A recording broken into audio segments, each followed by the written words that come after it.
I guess we should probably stick with what was announced. So, that said, Stan, are y'all ready to get started on that?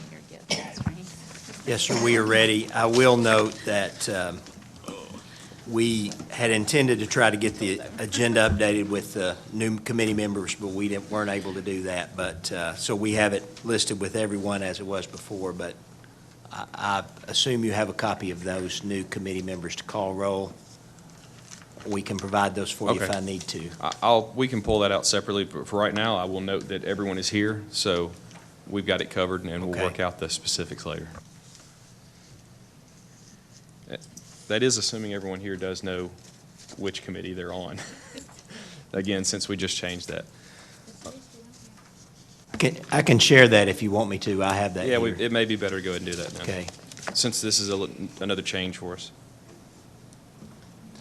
The members of the Zoning and Facilities Committee is David Moore, Chair, Denny Beaver, Vice Chair, Betty Kinzer, Nathan Atkinson, Tommy Dudley, and David Bates. Okay. Thank you, Stan. Mr. Beaver. Okay. Knowing who the members are and who can actually take action on this committee might be helpful here as we move ahead. We do have an agenda in front of you. I believe there were some additions that were sent, some supplemental information that was sent out today as well. That has been posted publicly also, if I'm not mistaken, Stan. Yes, sir. It has. So if everyone has had a chance to look at that, do we have a motion to approve the agenda? Okay, thank you, Mr. Bates. We have a motion to approve the agenda. Do we have a second? Motion is second. All in favor of approving the agenda as posted, say aye. Aye. Any opposed? And the agenda has been approved unanimously. We also have in that packet the minutes from the last meeting. If you've had a chance to review that, does anyone have any corrections or any changes to make to that? Mr. Bates has a motion to approve the last minutes. Mr. Atkinson has a second on that. All in favor of approving the last minutes, say aye. Aye. Any opposed? And that does pass unanimously.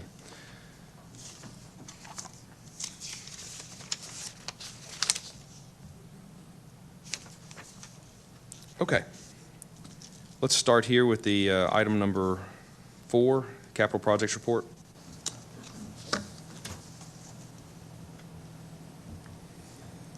We'll go ahead and I guess start with I guess Stan, do you want to take care of that one, the architect's report, final billing?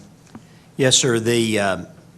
We presented to you at the August meeting the final billing from from SSOE as the end of their contract was reached.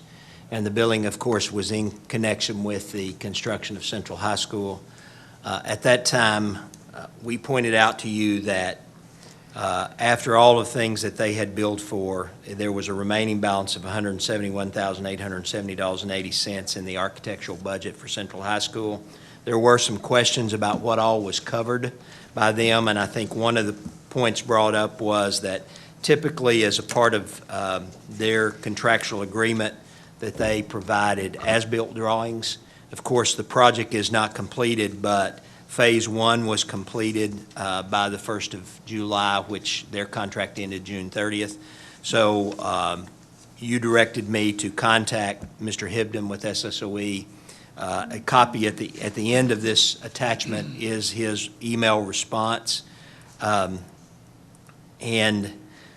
without going into all of it, I'll read you just a portion of it. He says, as for the as-built drawings, I've thought more about it and feel clear the answer is that our services terminate at the end of the contract and is accordance with the board's decision. I also feel in principle this understanding has already been addressed and will elaborate by the following. We produced the punch list. One part alone was 78 typed pages and sent staff to the site multiple times while under contract, partly because the contractor was not done and the water was not turned on where we could check items. But once the expiration of our contract occurred, we were not even asked to attend the meeting to back check the punch list items to ensure the items had been addressed as the meeting was scheduled with the contractor after the termination date of our contract. At that point, it was clear our service was over, so the same principle would apply in regard to the as-recorded drawings. As-recorded drawings are also typically provided at the end of the project and not the end of a phase. There is also a fundamental reason to wait until the end. The reason for this is some details are used throughout the project. Should the sheets be changed at each phase, then you could possibly end up with multiple versions of the same drawings, and then you ask which one is correct. While the contractor may choose to provide markups earlier, I understand they've not been provided at this time, but regardless, I would suggest that it would still be most appropriate to do the as recorded as one complete package to the owner and not multiple packages. This will provide one complete set and is really how the project will be reviewed years from now. When the project is complete, you will see the school as one project and the phases will simply be the means of accomplishing the goal. So therefore, I suggest one complete package would be preferred and not numerous packages, but that is obviously your call. Verbally, he reiterated this to me and said he felt like their work was complete and that they didn't owe us anything else under the terms of their contract. Okay. So short answer, they feel like they're done. Are you satisfied with that?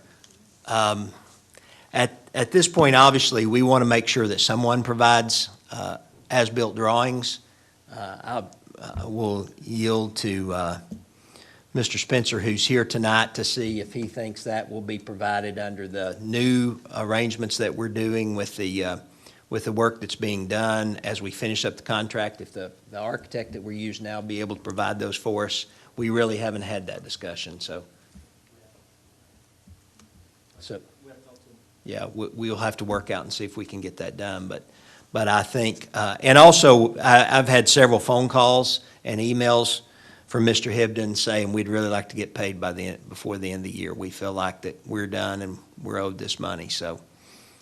I'm sure they do. I'm just personally kind of uncomfortable with, we're kind of in limbo right now. They're asking us to pay the final bill on this, and we still don't know if we're going to have drawings or what kind of drawings we're going to get. It would be my preference to hold off on paying them until we have an answer one way or another, because this may be something we may need to pursue further with SSOE if this is going to cost us additional funds to get them, considering their contract did clearly state that they would be providing them. I would like to ask our attorney's input on that if I could, just as far as if we do need to owe them what we've been billed. I've spoken to Mr. Hibden, I've spoken to Mr. Hewlett. I think at one point we spoke with someone with Bell just to try to figure out what the standard practice is. It appears that SSOE is billed in accordance with this contract. I mean, as far as the front end of the project, what they gave us, as far as what they're going to bill monthly, they've done that. As to the as-bills, I spoke to Mr. Hibden about that. He says that all the information has been provided, so it will be something that the new architect can do. He acts like it's no big deal, that they should be able to take care of it. Whether that's actually the case, I have no way to know. As far as holding out until we find out that there's a problem, I don't necessarily know that I would encourage that. I might suggest that if you determine to pay it at this point, pay it with a reservation of rights, where I send a letter just saying that we're paying this, but we're not sure that we got exactly what we're supposed to have, and we may revisit this at the end of the project if the new architect comes in way over what we've estimated, or if the new architect finds other problems. But I'd asked Mr. Hewlett earlier on to ask the new architect to look at it. I don't know if he's had a chance to do that or not. I haven't heard anything back yet. But until somebody else comes on board and tells us actually that they've done everything that they're supposed to have done, I just don't know that we can make that determination. It's going to take an expert coming in and figuring out if we've gotten all the bang for the buck from SSOB that we're supposed to have gotten. So what you're saying, I guess, would be beyond just the scope of just the as-built drawings, but the entire contract itself. Did we get everything we paid for? I just don't know that we can make that determination as we sit here today, but I do know what the Tennessee Prompt Pay Act says and what our requirements are. And that's why I say, I think at this point, it may be the best you can do is to pay what we believe to be owed with a reservation of those rights and then revisit it once we get an expert to look at the project and decide if we've actually gotten what we're supposed to have gotten. Any other board members have any input on that? Mr. Pennings? I'm not on the committee, but do we have a billing that shows exactly what those drawings that we're saying we want cost? No, I mean, there's not anything, I think, in the contract that ever gives an exact price for drawings. It's just all a part of the, the drawings are provided as a part of the work that's being done, but it's not broken out to know exactly what a set of drawings would be. I'm not sure how you would determine that. Maybe somebody else has some insight into that. I don't know how you would determine. That's kind of what I'm getting to, is that until the new architect looks and finds out if SSOE is actually as far along as they say they are. Mr. Goodman led me to believe that all of the drawings have been updated as required along the project, so it's just gonna take someone pulling everything together for the as-built drawings. Now, whether that's the case or not, we don't know. So I think in answer to your question, what it's gonna cost is a function of how far along SSOE actually is versus how far along they tell us they are. I just have trouble paying for my house if the driveway's not finished, that's all. I will tell you that Mr. Hibden did bring me, at the end of their contract, he brought us a DVD with all the drawings that he said were updated drawings. We have given them to the new architectural firm that is working with us so they can make copies of them.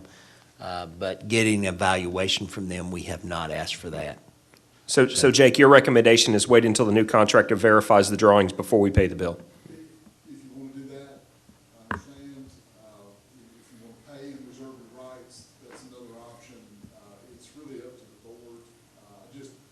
I know that at some point, if SSOE forces the issue, I think you're going to have to contractually pay and reserve the rights. That's what I think it's going to come to, or otherwise run the risk of those prompt pay type damages. So he's saying that we ought to They pay. haven't done that yet, so you haven't been put on that kind of notice. I think you could decide to kick it down the road a little further, give the new architect more time if you want to. That's up to the board.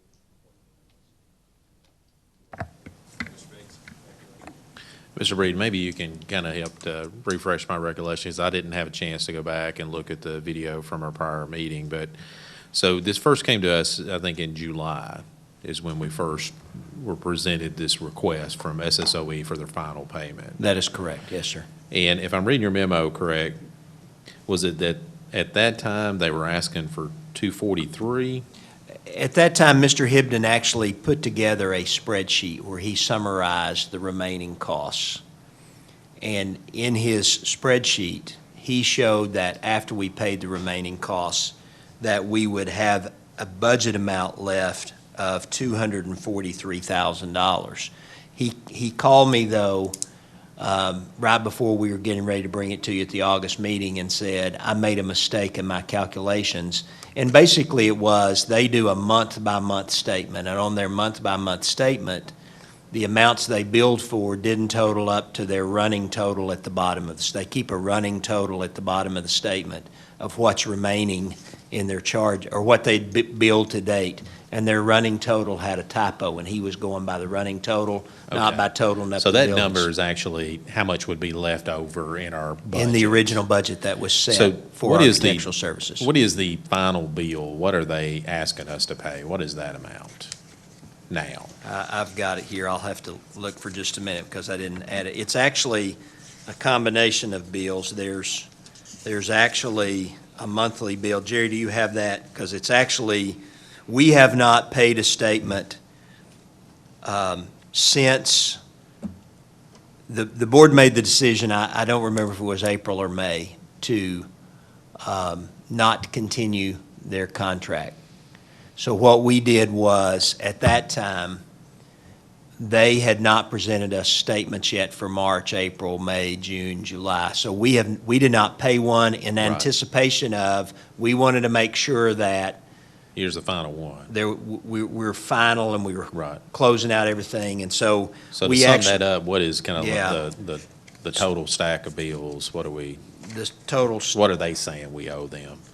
it's,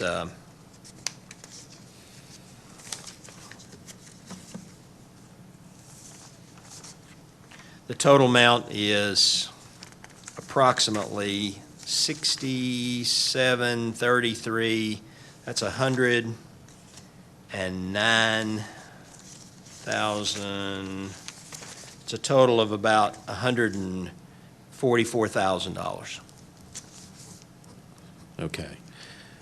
And I was thinking at our last meeting, I was thinking there was some discussion, and again, I didn't have a chance to go back and look at the video, but of course, you know, we have to rely upon you all. You all are professionals, because we don't know. You know, we're all part-timers. We don't know if they're billing $144,000, if they actually completed, as a percentage of the total job, did they complete $144,000 worth of work? And I think, you know, similar to like when we get these pay requests from Hewlett Spencer, these are reviewed by RBA Structural Engineering, and it actually gives a breakdown. It says, here's the amount that they're billing, and they actually say this represents, they've actually completed. If they're asking for this percentage, they've actually completed that percentage. And so that's what I'm in a quandary on, based upon the information that's been provided to me. I don't know. I don't know whether it's one thing to say that, yes, they're sending bills pursuant to their contract, or invoices pursuant to their contract, but was those invoices for that percentage of the work? So are those invoices correct to begin with? And so that's what I don't know, and that's what I was hoping from that last meeting, to get a recommendation from you all based upon your best review and your best assessment, whether that meant in-house or relying upon getting input from others. But that's what I before I'm ready to vote to approve or not to approve, I'm going to need a recommendation from staff as to, yes, if they're billed us 144, it looks like they've done that much work. What you're asking for is, there's a straightforward answer and there's an interpretive answer. And let me just say that they provided for the construction administration phase, they receive a percentage of the contract. They broke that out month by month over the term of the contract, the term of the construction period, based on the construction schedule that beginning in June of 2015 all the way through March of 2018. Obviously, they did not complete that.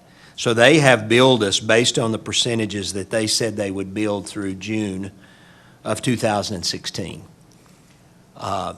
As far as what they did for construction administration, that is not tangible work. A lot of that is walking on the job site and reviewing.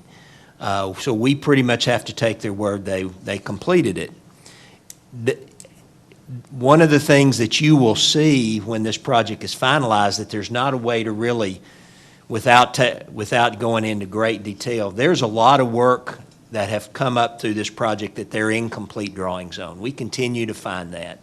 That money is being dealt with through the contingency. If you'll remember, early on, Hewlett Spencer had some contingency in their contract. A lot of that contingency is being used up because of incomplete drawings. Now, architects say there's going to be a certain percentage of that in our work. So they have contractually met their obligations. Whether the way they've met their obligations is satisfactory to this board or not, I can't answer that question. It's probably won't make you happy when you see how well they've done with their work, because, in my opinion, it's pretty sloppy. But they've contractually met their obligations. And I'm not the person to be able to say what you can go to court or defend on what's good work and what's bad work. What do you pay for, good work or bad work? We constantly are running into this information's in the architectural drawings, but it's not in the electrical drawings. So, for instance, the best example is, and this is a minor one, but it shows you some of the absurdity of these things, is in the architectural drawings it showed hand dryers in the restrooms. Well, there weren't hand dryers on the electrical drawings. So the bathrooms got built, and we were walking through and said, where are the hand dryers? Oh, they got left off the electrical drawings. Well, the electrical contractor just worked off the electrical drawings. So they had to go back and cut holes in the walls and put in the boxes and run the electricity. That cost extra money that had to come out of the contingency. That was because of a mistake that Because the of a architect mistake in made. the drawings. Well, the architect, so you can expect a certain amount of that. That was their response. That's what that's what they say. You expect a certain amount of that to happen. Now, they have met their contractual obligations. So what do we do with that? I think, what Mr. Wooliver's saying, at some point, you may have to look at all those and decide if you feel like, and I don't know if, I can't tell you if there's recourse for those kind of things or not. And that's the thing, I mean, I guess the quandary is this committee, we don't know. I mean, I've never, this is all news to me, I guess, about the electrical thing. I haven't looked at these designs, I haven't studied the contract. So that's where I don't know as a committee member. If they are entitled to this funding, then if that's what y'all's recommendation is, then I'm ready, I want to pay people what they're owed. If we do think that we have a basis for maybe there's a dispute here and we need to pursue that dispute, then if that's what your recommendation is, I think that's probably what we would do as a committee. But I don't think I'm prepared to be able to review, just based upon the information that I've reviewed, I can't make that decision. I don't feel like I've got enough information to be able to make that decision. So that's where I'm having to rely upon staff to be able to give us some guidance on what is the situation. If we don't have a good basis and it looks like we're just going to have to pay this, then that may be what we have to do. But I don't know that. That's what I don't know. And I will tell you that this is my first project. I understand in the last project that they did with the school district, the last school was built, there was some problems. I think there were some things disputed. I'm not sure, and I don't know all the results of that, but I don't know that it proved to be that the architectural firm carried any burden of responsibility for that. I don't know. So I will tell you, they have met their contractual obligations, if that's the question. Now, whether the board would want to pursue anything else on that, again, I'm not the person who can tell you what legally could be gathered and what couldn't. That may be something the legal counsel would speak to, but they have met their contractual obligations. So from that point of view, we probably owe them the money. I don't know, but it seems like it would be a long, drawn-out thing to question if you say they've met their contractual agreement. Obviously, this all has been going on for some time prior to my knowledge of it. I say we probably need to pay it, be done with it, and there you go. If they've met even though it may not be what we think it is, but you say they have done what they said they would do, and we have a contract with them, and accepted that contract.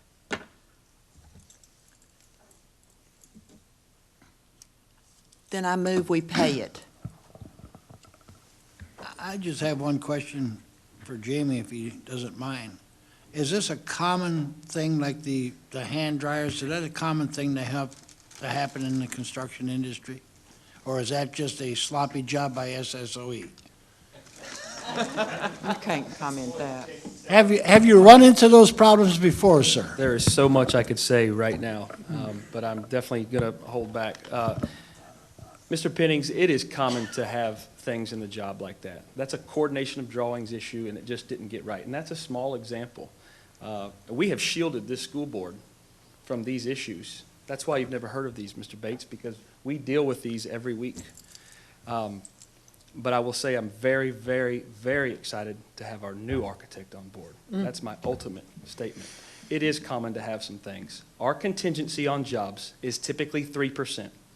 On this job, if this board will remember, we went to 5%. We had an additional 2% on there. If you'll remember, it was because we didn't have 100% drawings at the time. We were under a time crunch. The commission was kind of wanting our guaranteed maximum price, if you all remember. And so at that time, we had added that 2% extra of contingency.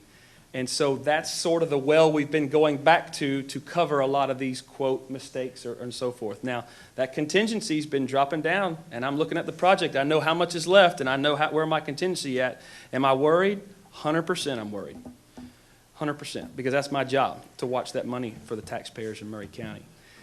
My concern is the $243,000 that was left in the architectural budget over here that we now have to work with to pay for the new architect on board, the new engineers that are on board.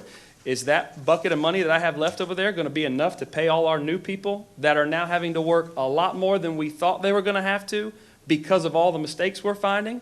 I mean, these architects were only going to work on an as-needed basis to come in and help us while we finish this project. But man, I'm telling you, they're working every day on this thing. So their hours are building up. Their hours are building up. So I'm also concerned that we're going to exhaust through that $243,000 that's left to finish all the architectural services for this job. So, and we're going to have to deal with that when we get to it. Right now, I'm collecting those invoices. I'm keeping a tab on what we're spending outside of SSOE so that I can come back to Stan and this board and say, okay, here's where we're at to finish up this job architecturally. But that's a little more than you asked for. The answer is yes. Those are common to have some things like that. But if we can handle it from the beginning, in other words, when we're involved with the architect on the front end, like we like to be and like we're going to be on Marvin Wright or going to be on the next elementary school, that stuff won't happen. Follow-up question for Mr. Oliver. Follow-up question for Mr. Williver. If we pay this and say they come back at the end of the project and say, all these mistakes have cost you $300,000 or whatever, basically because of sloppy work, do we have a chance of getting some money out of SSOE or not? I think so. The opposite of that question is, I mean, we're saying there may be problems and we may have a shortfall. How much do you hold back? Or do you hold back everything that we haven't paid since March? Some of that's bound to be earned. I mean, there's bound to be some number in there that has been earned legitimately. The problem is, we don't know. I struggle reading a blueprint. I'll be the first to admit that. I'm not the one to tell you that. The new architect, I think, is the only one of everybody that's been discussed that can actually look at the project, and it may not be today, it may be 2 months from now, that can look at that and tell you how much you didn't get that you paid for. Right now, we're speculating. There may be some, there may be none. Jamie said 243. I think it's actually 171 that's left to do the architectural work. I mean, it's not as much as you thought it was going to be at the front end. I don't have those answers, but I can tell you if you do get to the end of the project and they've exceeded the tolerances for what architects are supposed to be accountable for, or if they haven't done some of the things that they should have done to get to the point that they should have been on June the 30th of this year, then yeah, we'll go after them. But at this point, we've got a lot of conjecture. We believe that maybe they didn't do everything they were supposed to. They're telling us they're not going to do the as-builts. I can't tell you without having an architect sit beside me and show me where their deficiencies are. I just can't tell you that. Thank you. So I guess personally, in talking to Stan multiple times about this and also working with Jamie and Steve on this, then Betty, I'm in line with you. I think we should rely heavily on their input to tell us how the project goes for the rest of the time. But then I'd also encourage the board that I would say if they owe us money because of failures and sloppy work, then we'd definitely work with Jake to engage SSOE for a reimbursement. That's where I would recommend that we go. That was going to be my conclusion, thank you. But Jamie, I appreciate Mr. Penning's asking you a question and you giving a genuine and sincere, honest answer. And I know that you don't get to pick the people that you have to play with on the school, on the grass out there in the playground. And I know you didn't pick that architecture from yourself, but I appreciate you saying that you've done the best you could to work with them. I think we have got to figure out, and I know you did your job well, and that was what you were supposed to do, but something as simple as what you just shared with us as that experience that's ridiculous. Period. And they shouldn't, I know mistakes happen. All of our industries make mistakes. I might cut something too short on a haircut. Guess what? We make mistakes. But, the appropriateness of you all holding them accountable, I feel like we need to do exactly what you said and follow up with it, and then Mr. Wolver have to do what he has to do. But like you said, they have a contract, we've got to pay them, but that is ridiculous. And I'm glad that you have someone now that you feel like is adequate enough that you can work with them and professional enough that they would do their job appropriately. Mr. Dudley? Thank you, Mr. Chairman. Well, I think we probably need to go ahead and pay SSOE what we feel like they're due. I guess the amount they billed us, as long as we feel that it did comply with the terms of the contract we had. At the same time, Mr. Woodward had mentioned he could send a letter advising them that, if at the end of the project we felt like we found some items that SSOE had come up short on, that we would be trying to recover some of our damages from them. I too would like for us to make sure that this new firm, that they review some of this in a timely fashion and keep us advised on some of it. I think it was said that we figure we got $171,000 left, $171,870. Jamie can have how much of that. I don't want it exact down to the penny, but have the items that you've insulated from us from, what percentage of that is already spent. I mean, I don't want to come up a year and a half from now and find that somebody is standing here wanting a significant additional sum of money. I'd rather be told before then that we're coming up short. So how much have you got put in a file? Mr. Dudley, as of right now, we're probably, if 171 is indeed the number, if I had to guess, we're 30% through that, 25 to 30% through that. It's important to note that we are also using these new engineers and architects to review things that we have found to be over-designed. And therefore, we have found ways to save money in the overall project by spending some of that 171. So if I've got the new architect who brings up something, hey, I looked at some of these HVAC units, and this is more than you need in the gymnasium. Well, what do we need? He goes back, tells us what we need, and guess what? We just created about $30,000 worth of savings in 6 units. Well, that goes back to the overall project. So I'll pay him $3,000 to save 30 all day long. And so we're doing that on a daily basis. So as we're burning through that 171, at least in some instances, we're creating savings on the overall project. So if we do come to a point where we've reached the ceiling of that fee, we can at least talk about, well, maybe we've created some savings by spending that we can now use to help finish paying the architect throughout the life of the job, if that makes sense. That's sort of the way I'm thinking about it, because we're going to reach that ceiling, especially now that it's lower than the 243. It's going to happen, 100%. Okay. So just one other question. At this point, I know there is Mr.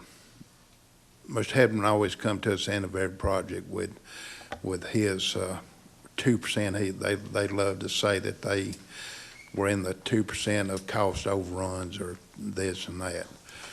And I don't know what it's running on this project, but does it seem higher than normal construction projects? As far as overruns? As overruns or mistakes? We started out, this is public knowledge, we started out with a contingency of just under $2 million for this project. And currently, we're at just above $700,000 left.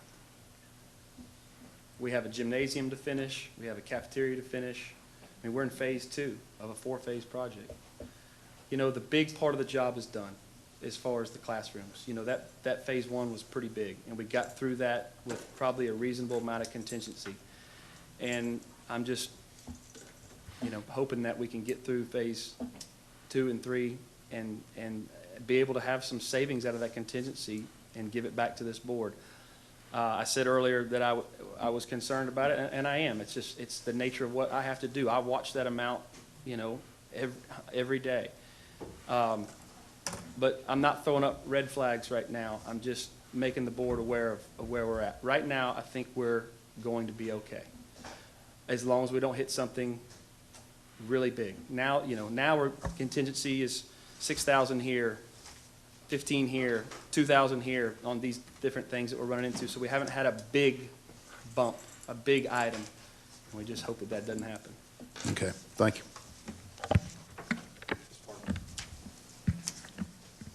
I haven't reviewed SSOE's contract, but if we were to seek damages from them, is it required that we go through arbitration, Jake, or would it be through the court system?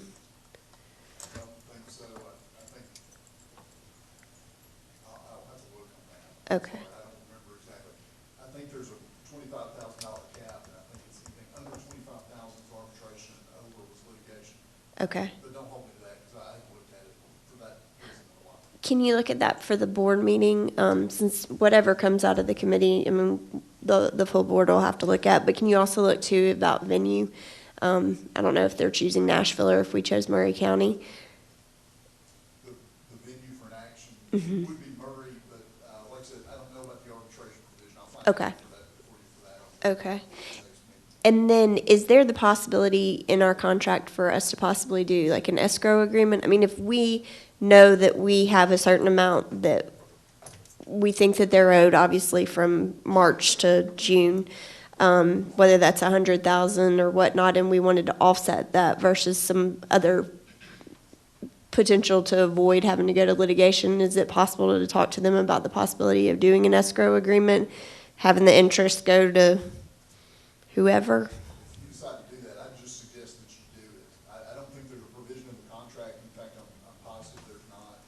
But if you guys decide that there's some percentage you want to hold back, I suggest you just do it. Okay. Send a letter saying, not comfortable at 100%, but we're comfortable at this percent, and we're going to hold this back till the end of the project. I still have the same prompt pay type concerns, but they may go for it. If they don't, the board will have to look at it and decide if it wants to hold that line or not. Okay.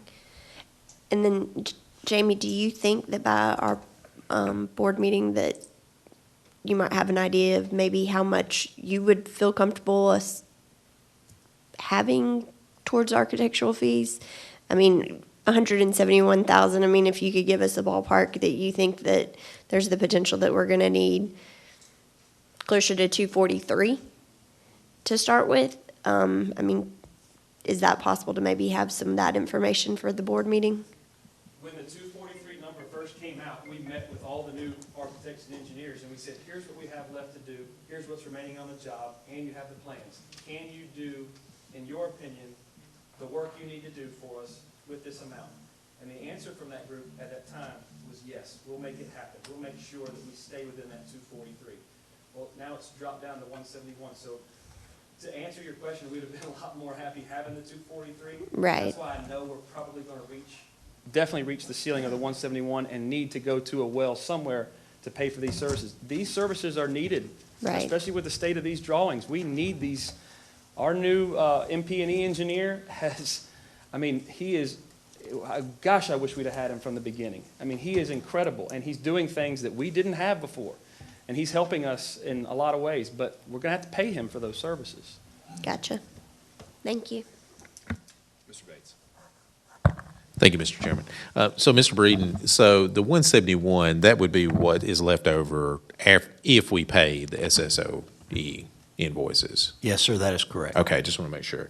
All right, and just from my own individual, so I can understand this a little bit better, if you could maybe just walk me through some of the information that you all provided in our packet.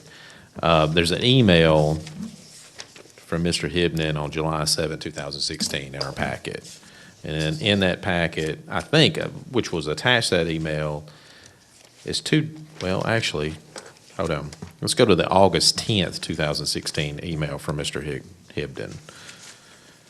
And then attached to that, there's a final accounting of architectural funding. And it shows like there's a revision date of August 10th, 2016.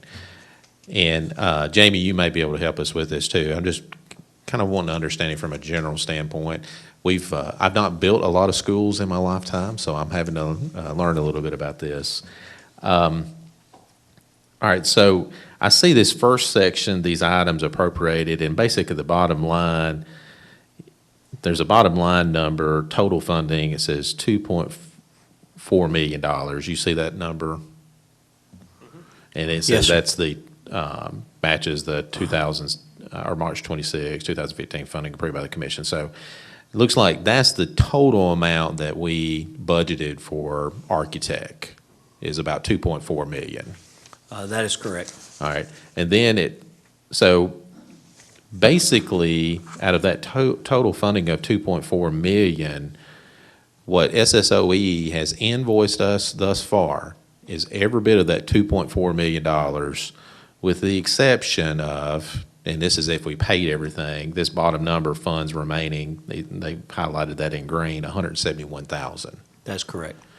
And I guess what I'm trying to wrap my mind around is, and maybe that's standard practice, I guess, in the architectural field, and when we have these construction, I understand the 1.7 million at the top, the design, they get that on the front end. I guess they get that off the top once they do the design. But I guess what I'm trying to figure out is all these additional things that we budgeted for.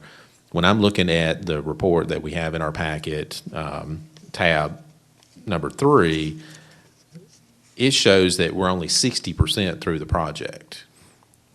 Yes, sir. And that was what Mr. Hibden said was, even though that they're billing us for more in construction administration, a higher percentage than a percentage of completion, because he says most of the construction administration work, which has to do with approving submittals, that every contractor has to submit their basically they take the plans and then submit back the equipment and how they're going to do it and all that, and the architect approves those.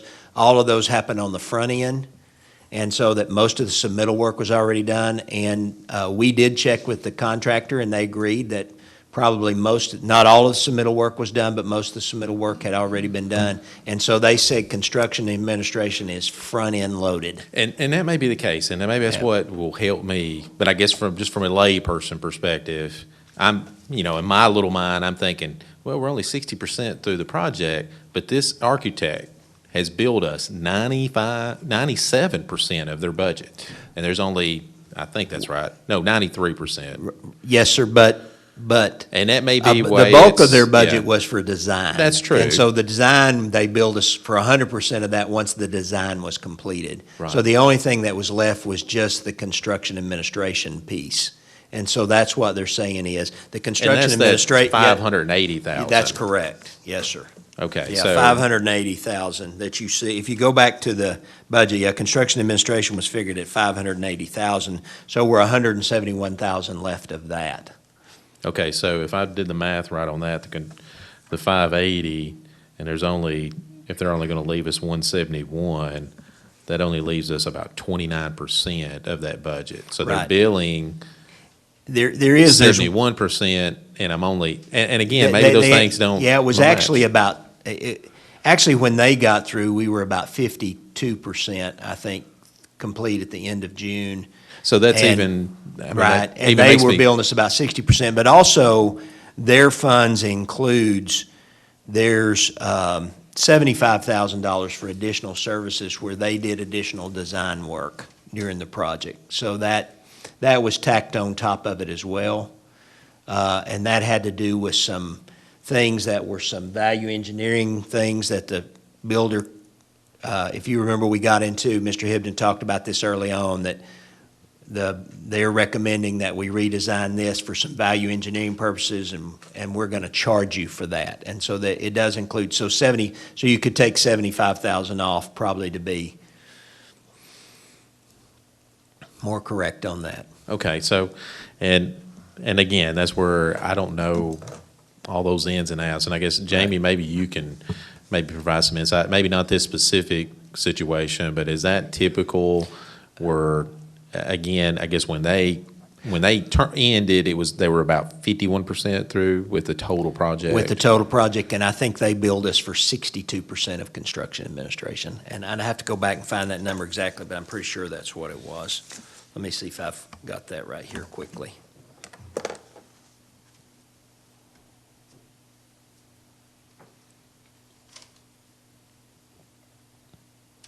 And that's where I get lost. I guess I'm just looking at the construction administration. We budgeted 580, and they're only leaving about 29% of that. So that would mean they've, about 71% they've billed us for. Yeah. But again, I guess you're saying there's other numbers that come in and come Well, out. Is that, so Jamie, I mean, I don't know. I mean, like I said, I don't build a lot of schools. Is that what is standard practice that we're getting, we're just really getting into phase 2 and 3. We just completed phase 1, but we've already been billed or invoices that much of our budget. Is that standard? They know that it's hard to quantify construction administration from Jake Woolaber's seat. They know that. And I'm not sure I can really tell you how much construction administration they really did, but it's really hard to quantify that, Mr. Bates. The submittals portion that he brought up, though, that they lumped that in, and that's why they went higher than the percentage of completion as far as their billing for CA, that is true. They did do a large percent of the submittal work up front. That is considered construction administration. And so that's reasonable. It is reasonable. Okay. That part I'm okay with. The overall picture here is that, is it really worth trying to hold on, with what's left with them, or do you just kind of pay it and move on? And Well, and I think, I kind of say there's two issues, the percentage of the work completed and how much they've invoiced, but then also this, I guess they're not wanting to provide some designs to us or something. And The I'm as-bills, lost right. on all that, guys. I don't know. What is standard, for an architect to provide us? I mean, if we're paying this money, what are we generally entitled to? Yeah. The as-bills come at the end of a job. It's actually outside of the plans and specs. It's exactly what went into the school. So if there were any changes instituted during the life of the project, the as-bills will show that. That's what Dave Hall and Stan Breeden will look at in 5 years. When something It's the happens. final one. Absolutely, after everything. absolutely. So what we haven't done yet is we haven't gotten with Earl Swinson and Associates and said, hey, by the way, SSOE is not going to provide as-bills at the end of this job since their contract has been severed. You have all the discs, you have all the plans. How hard would it be for you to provide the as-bills to the school system when the job is done? We don't have that yet. If as-built is after the job is done, I mean, I guess that would be reasonable from their standpoint to say there could be some additional changes. How can you call it as-built That's if true. we're not That's true. done? I mean, I wouldn't want the as-bills from SSOE as of right now. But I'm have they fine. provided us enough information, I guess, I guess we would call it as-built, but as they are right now? Yes. Okay. Yes, Okay. our architects have not come back to us and said, I've reviewed all the plans and I'm seeing some gaps and some holes and some things. I mean, overall, from their communication with us, they've got what they need to finish the project with us. And Yes. so for future purposes, so we don't run into these issues again, what would be your recommendation? Hire a construction manager on the front end? Yeah, you've done it. Yeah, that's it. Okay. That's the key, man. That surely is the key. You nailed it. All right, thank you. Thank you, Mr. Bates. I guess to move ahead on this, it would be my intention that, and if I think I can put this into a motion form, is that, I think I made a we did? motion. Was that an actual motion? That was so long ago. Yeah, let me clarify. Yeah, it was. Was it real? It wasn't real? I thought it was real. Did it not sound real to you? But I thought it was because I was down, whatever. Let me clarify my motion. Sure. I move that we pay only what we owe them, what we contractually owe them. And if it's $144,000, that's what I mean, nothing more. Is that sufficient guidance, Mr. Could we add on the part about Mr. Wolliver's letter? Yes, And I don't remember what that was called, Jake. Yeah. So. I'll second that. We have a motion and a second. The motion is to pay the amount that they are requesting per the invoices with a letter of reservation from Jake. And I guess the understanding, obviously, that our staff will continue to follow up on this, and if we deem further actions necessary, that please let us know and we can proceed with that. All right, so we have a motion and a second on that. Any more discussion on that motion? With none, all in favor, say aye. Aye. Any opposed? And that does pass unanimously on that. We did, Mr. Bates. Okay, moving on to the next item, the Hewlett-Spencer Bell report. That is in the included there. Jamie, I didn't know if you wanted to go over anything, or if there was nothing outside of the ordinary. I guess I could do the short version. If we are on time and everything looks good. I see you shaking your head. I like that answer. Perfect. We are, as you know, currently constructing the cafeteria, the food prep area, the kitchen, the locker room, the main gymnasium, the auxiliary gymnasium, and the locker rooms areas that are associated with that. We're on time, we're on schedule. Those buildings are going up pretty fast. If you're interested in seeing them being constructed, you're almost too late. The roof is already on the main gym, and they're blowing and going, so we're good. And then on the Marvin Wright, just a brief. Can I go ahead and? The folks are working around the clock on the Marvin Wright to meet a schedule, a very aggressive schedule, as you all know. So we have all those wheels in motion too. We've already had the geotechnical work done around the site for the new loop road and for the new addition to the cafeteria and the classrooms. So that project is moving along well. We will have a budget number for you based on limited drawings in late October 22nd, 23rd, 24th, somewhere around there is on the schedule. I know you might be out of town, Stan, but we're planning on having that for that meeting. Perfect. But we're on time and everything's going good at Columbia Central. I guess just to go straight to that, we're skipping ahead a little bit. Would we have that Marvin Wright stuff a few days prior to the meeting? When is the meeting? The meeting's the 27th. If we do, it would only be a day or two before, but it's possible. We can get it to you as quickly as You possible. can give us prior to that meeting would be much appreciated. Yeah, we're going to try to have a budget number for that meeting, and as soon as we can get it to you prior to that meeting, we will. Thank you. Any questions? Ms. Kinzer? oh, It's okay. All right. Mr. Beaver? Yeah, I would say, I think it was yesterday, Ms. Kinzer and myself, we were out at Central, and Mr. White gave us a nickel tour, and it's looking real good. I'd like to know if you're going to be on schedule to get them in the cafeteria in February. Is that you think you're going to make, you're in the dry now, so. Yes. Okay, good. All right, thank you. Well, I appreciate that. Let's move on to item C, the train report.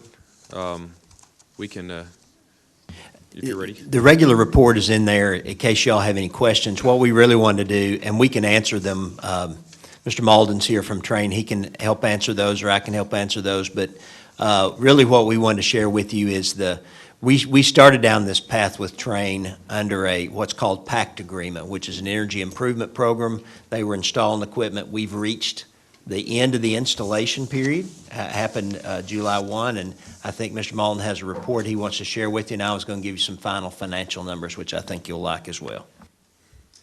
Good evening, Chairman Moore and Board of Education members. Thank you. It's an honor to be here tonight. We are, as you can see in your packet and up on the screens as well, and the piece of paper I've delivered to you tonight, we are at the completion point of the performance contract for your schools. There are two parts of this I want to go over. First of all is the project for some of the new board members and a refresher what this project does. Number one, it addresses infrastructure items that were really needed for Maury County schools. Some of the items that have been neglected, deferred maintenance, things that had not been done over years of time that have been now addressed through a large portion of this. Upgrading the learning environment of your schools was the number one item on our list, was for your classrooms, for things like lighting, acoustics, indoor air quality, to improve that in your classrooms is what we've done. And utilize this for guaranteed savings, a vehicle that has been very beneficial for you in this. The funding model is pretty simple. What we did, we came in and did an assessment. We found out how much money we could save you. We guaranteed that amount. What that means is going forward through the measurement and verification program that we do for Maury County Schools, if we don't achieve that number, we write you a check. Anything that goes over that amount goes directly to your bottom line. So that's how the program works. Some results of the project at the bottom of the page there, you've got a lot of new equipment, a lot of new tools, a lot of new technology in your schools. But I want to touch on one key word for this, and that's training. The training your staff has been getting, not only classroom training, but with our technicians on the sites that have been very beneficial. And one compliment I want to give your maintenance staff, they were really hungry for this. They have been sponges when it's come to this. And just a great compliment for them that they've made this commitment. They want to learn HVAC. They want to learn building controls.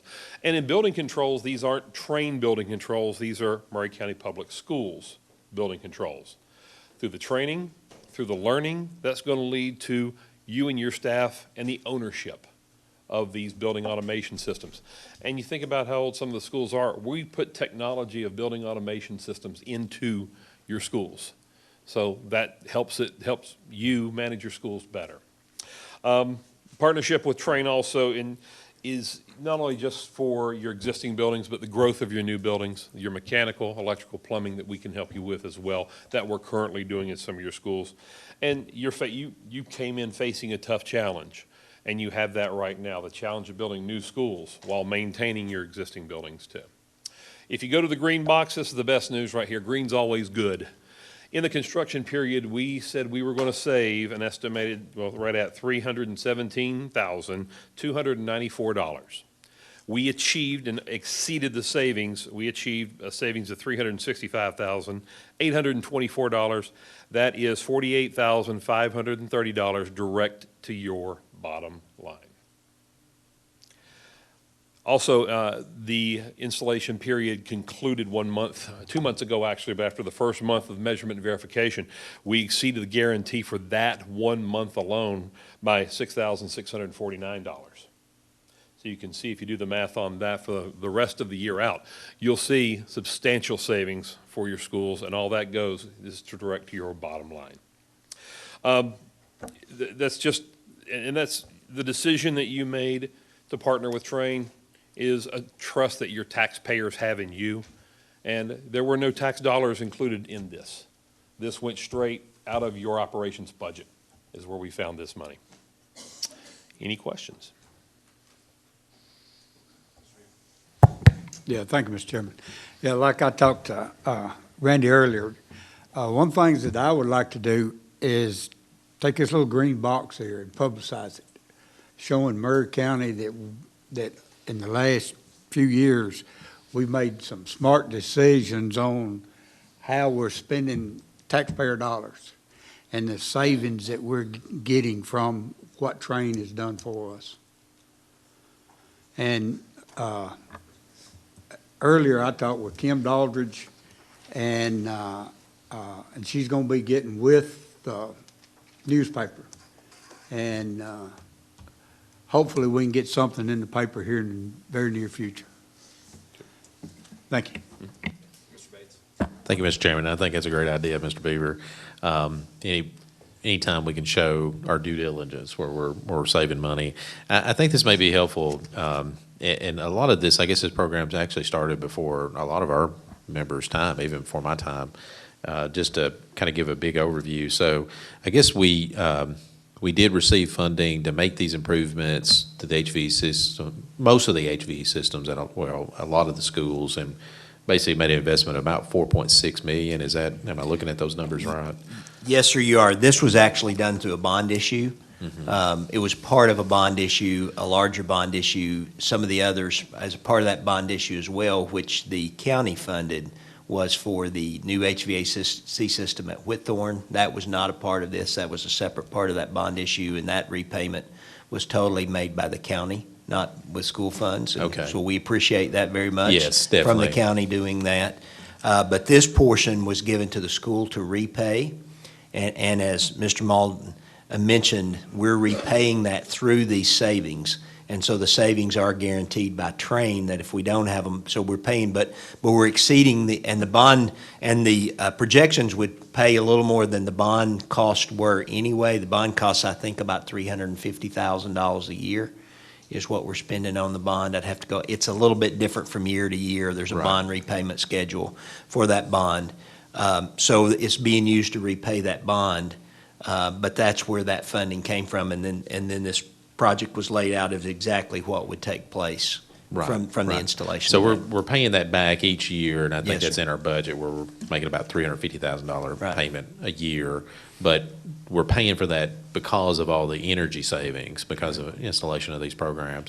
And I guess we weren't able to fund, I guess, some of these energy, were we able to do it at all the schools, or I guess there were still some schools that we weren't able to do? This actual program, they did a schedule based on what could be paid for during this 15-year payment period. And so it addressed issues.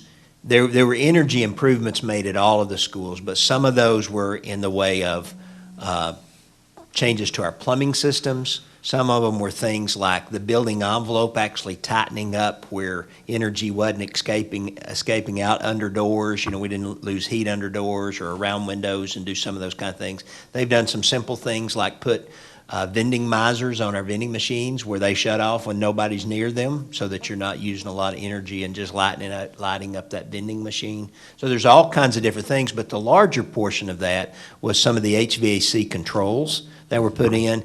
This did not put those in all of our buildings. It only actually ended up putting them in 9. So we've been working, and we've been moving forward to try to put that in the rest of our buildings. Right. Maybe it was 10 buildings, going back and remembering. But overall, it seems like it's a good investment. And I Yes, guess sir. if we as a board can continue to spread that to other schools, we could increase what's in that green as far as savings. Now, I don't know if that would still be pursuant to the program, but our bottom line, we're saving money on energy costs, so Exactly. good deal. All right, thank you. Thank you. Any other comments on that? Mr. Dudley? Thank you, Mr. Chairman. Well, I mean, savings is always one thing, but I think one of the most important things with our partnership with Train is that we've improved the environmental conditions in our schools for our kids and our staff. Before we had so many problems. We had schools, you just could not control the temperatures at all. Humidities were way out of whack, and just we could go on and on. So I think that is even more important than the financial savings, the fact that we've improved the environmental conditions for all of our students, staff, and thereby creating a better learning environment. Okay, I agree with that wholeheartedly, Mr. Dudley. I think that's probably the biggest thing we've got here. If nothing else on that one, we can move on to item D, which is the project cost report. I don't think there's. Let me just add one thing, Part B of that, if I could. Okay. Mr. Chairman, just for your information, attached to that is the final accounting on that project. And I just wanted you to see, Train does offer a 5% discount if you pay within 10 days. And so we were able to do that almost every time. There was a couple times that we had some little snafus, but we ended up spending $20,000 less than the amount that was budgeted, than the bond was. So that money actually will continue to be there. We'll be bringing you a recommendation, because the bond was specific. It has to be spent for energy improvement upgrades at the schools. But I want you to know there's $20,000 saved by paying on time. Stan, I knew there was a reason I liked you. So, yes, I'm glad to hear that, and I look forward to seeing how we can stretch that out even further. So thank you very much for taking care of that. Item D, there's a project cost report. That's in the attachment 6 in the packet.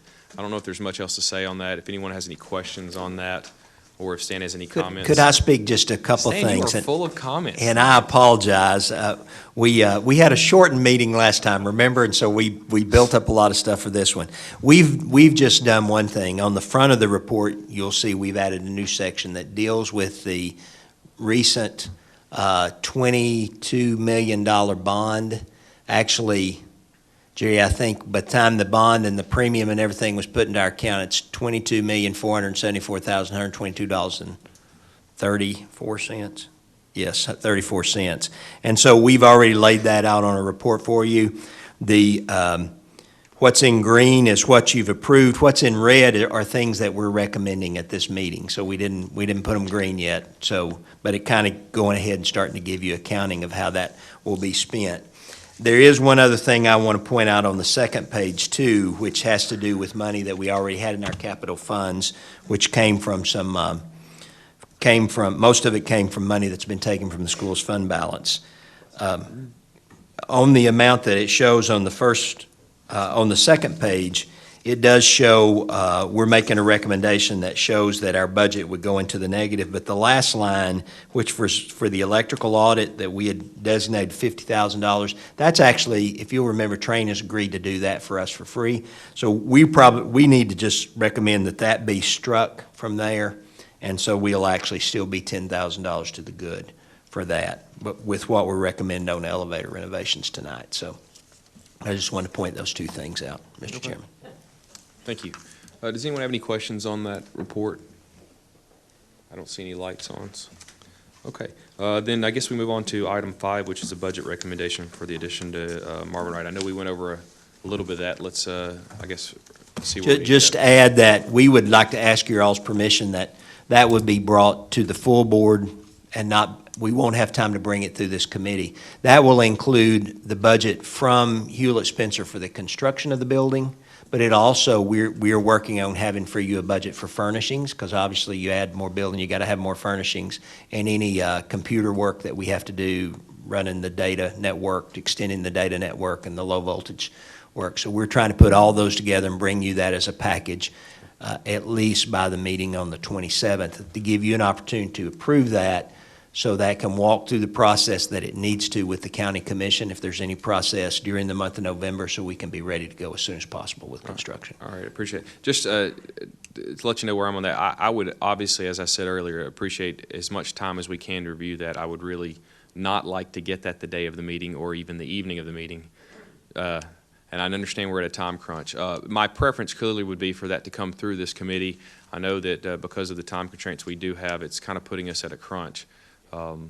Still, I would just want to, I would hate not to mention that it is always appropriate for that come through the meeting, so the committee, so that we can kind of mull that over and then let that go over to the full board. That said, though, I understand that we do have some limitations on time for us to get this to the county commission so that it can be funded, or they can definitely have time to look at it as well. Mr. Brandon, did you have something on that? No. So with that, the recommendation from the staff is to exactly do what, Stan? Just allow us to bypass this committee and bring that straight to the board. Okay. I so move. Okay. Ms. Kinzer, I appreciate you making all the motions tonight on this. I'm in motion. So we have a motion to let this, to take this issue of the Marvin Wright addition to get a GMP or some pricing for that. Not GMP. I've caught myself on that one. A budgetary number to start with on that, and have that go ahead and be brought to us for the full board meeting on the 27th, I believe it is. And we do have a second on that. Is there any more discussion on that motion? Mr. Bates. Let me ask Mr. Breeden, so what kind of, I know you can't commit to a date, but what is our goal as far as when we will at least get something that we can review prior to October 27th, that's when our meeting. Would it be possible for, and Jamie, you maybe will give some input on this as well, but would it be possible for us to at least get something by around October 22nd? I would be surprised if it's that soon. I think it would be more likely that it might be on Monday or Tuesday of that week. And we would have to distribute that to you by email and then post it publicly. just based on the conversations we've had, I'm thinking probably we'd be doing great if we have it to you on Tuesday, the 5th. Well, I Just guess because of the time, and again, it's just the time crunch we're in. And I understand that, and we'll move heaven and earth to try to get these things done because it's important to get done. But I do have concerns about transparency and due notice to the public that, we're going to be asked to potentially approve a budget, and also then probably coupled with that is also then to submit some sort of funding request to the county commission.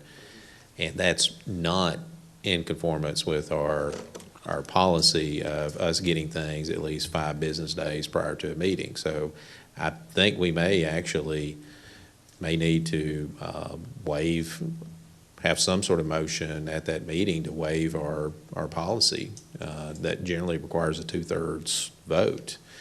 That's what our policy says, is that we're going to get to the public before we make a final decision on something at least 5 days prior to the meeting, and we're not following our own rules. I would like for us to get this as quickly as possible so that the public can know what exactly we're going to be asked to approve at that meeting. Ms. Parker? I was just going to make the recommendation too. I know you said that you're working with what Hewlett Sensor will be providing, but also furnishings, technology, all that kind of stuff. If it's possible to get some of that information before they have their information, I would just suggest that we don't wait to try to bundle it for Okay. us if that's possible. I mean, the more that we can review in advance, the better. Any additional discussion on that motion? All right, all in favor of the motion, say aye. Any opposed? And that does pass as well unanimously. All right, moving on to the next item, we have the proposal for the on-site employee child care by Brighter Mountains of Murray County.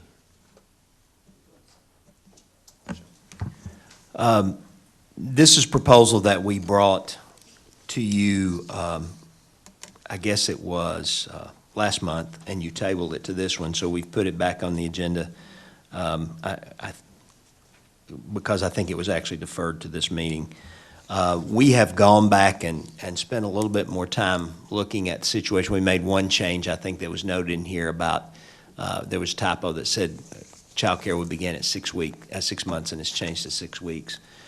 We also have reevaluated our school situation, and some of it even is a little different than we were not able to get the change made in here, but originally we were recommending that we'd start this pilot program at 3 schools, at Mount Pleasant Elementary, Howell Elementary, and Spring Hill Elementary.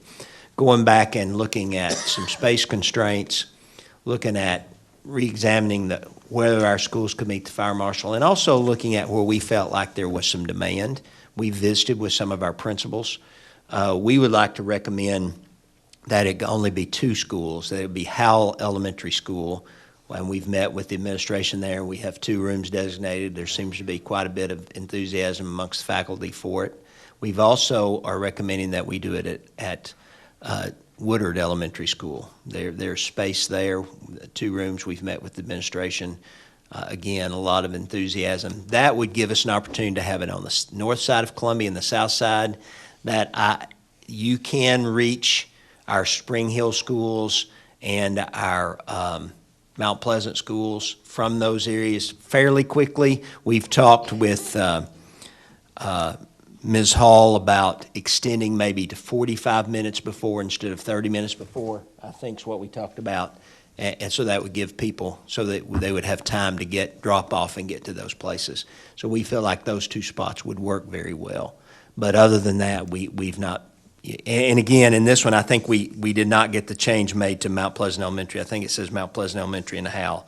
So we will be changing this to change that, and I don't think the times got changed. So we'd be changing those 2 things in the MOU to reflect that. But other than that, it is as it was presented. And really, other than that, there's no changes. There may be some questions, but I don't know if Dr. Marzak wants to speak first or answer questions, or how you'd want to do that. Okay. Anyone have any questions on this? Mr. Beaver? Yeah, thank you, Mr. Chairman. Do we know or have some kind of idea, or took a survey or anything on how many teachers would be using this service? We don't have an exact number. All we have is anecdotal of teachers talking to the principals and principals telling us that there's quite a few teachers that are excited about it. We also want to use this as a recruitment tool. So, so we're looking at, you come to Murray County Schools, you're a young parent, you have young kids, we offer on-site childcare for employees. Those are a couple things that we're looking at using it for. I know several of the teachers that I've talked with, I go to church with, I meet in Walmart, that I know that have, smaller children, and I've heard a lot of comments that, well, that's nice, but, I'm happy with the service that I'm currently with, and I just don't believe I'd pull my kids out to go, to change, because, it's so hard to get into a good childcare. Yep. And so, and another issue that I'm kind of wondering about with us reaching our capacity at all the schools. Yeah. How's that going to affect this service? Well, the schools that we're looking at, which are Woodard Elementary School and Randolph Howell, we have the available space. There's room for us to accommodate these rooms. And remember, this is just our trial period. We're trying this out to see how it goes with Brighter Minds, to see how it goes with teachers. So we'll be doing evaluations. What did you think? What did you like? What do we need to change? What do we need to improve upon? What do we need to get rid of? Because this is something I think, as a superintendent, I think that this is something we need to expand into our system. We're talking about how do we attract and retain quality teachers. I see this as a definite value add as being a former parent that had an on-site child care employee system in Wilson County Schools. When I decided to leave, this was my number one con. This was the number one thing that my wife and I debated over for about 2 to 3 days. Do we leave because this is such a valuable service to our family? And so I'm looking at it as an expansion. This is just our foray into partnering with Greater Minds to see what we can do to make this a reality at multiple schools. So right now, we're okay. We're good. Okay. All right. Thanks, sir. You're welcome. Mr. Pennings? I believe Williamson County had a freestanding building, didn't they? I don't know. Standalone building. I don't know. The problem I have with it, I've got several pages of reports here from the state, so many violations on the people that owned several sites. And then they're going to do this under TANAS, T-A-N-A-S. And in order to do this, for my reading of TANAS, you have to sign a statement of faith. This is supposed to be non-religious. They're not associated with any school. I have a copy of the statement of faith right here that you have to sign if you want to be sanctioned by TANAS. It says, we believe the Bible to be inspired word of God, and I don't disagree with any of this. I'm just reading the statement. Yeah. Our standard for faith and practice. We believe God is as revealed in the Bible. He is our eternal Heavenly Father. He is the author of true love and faith. We believe in the depths of the Lord. Where did you get that from? Where is that from? That's a statement of purpose that according to TANAS's paperwork. Who's that they have to TANAS? sign. According to their application, that's what they're hooked up with, is TANAS. Oh, hold on one second. No? Come on up, Misty.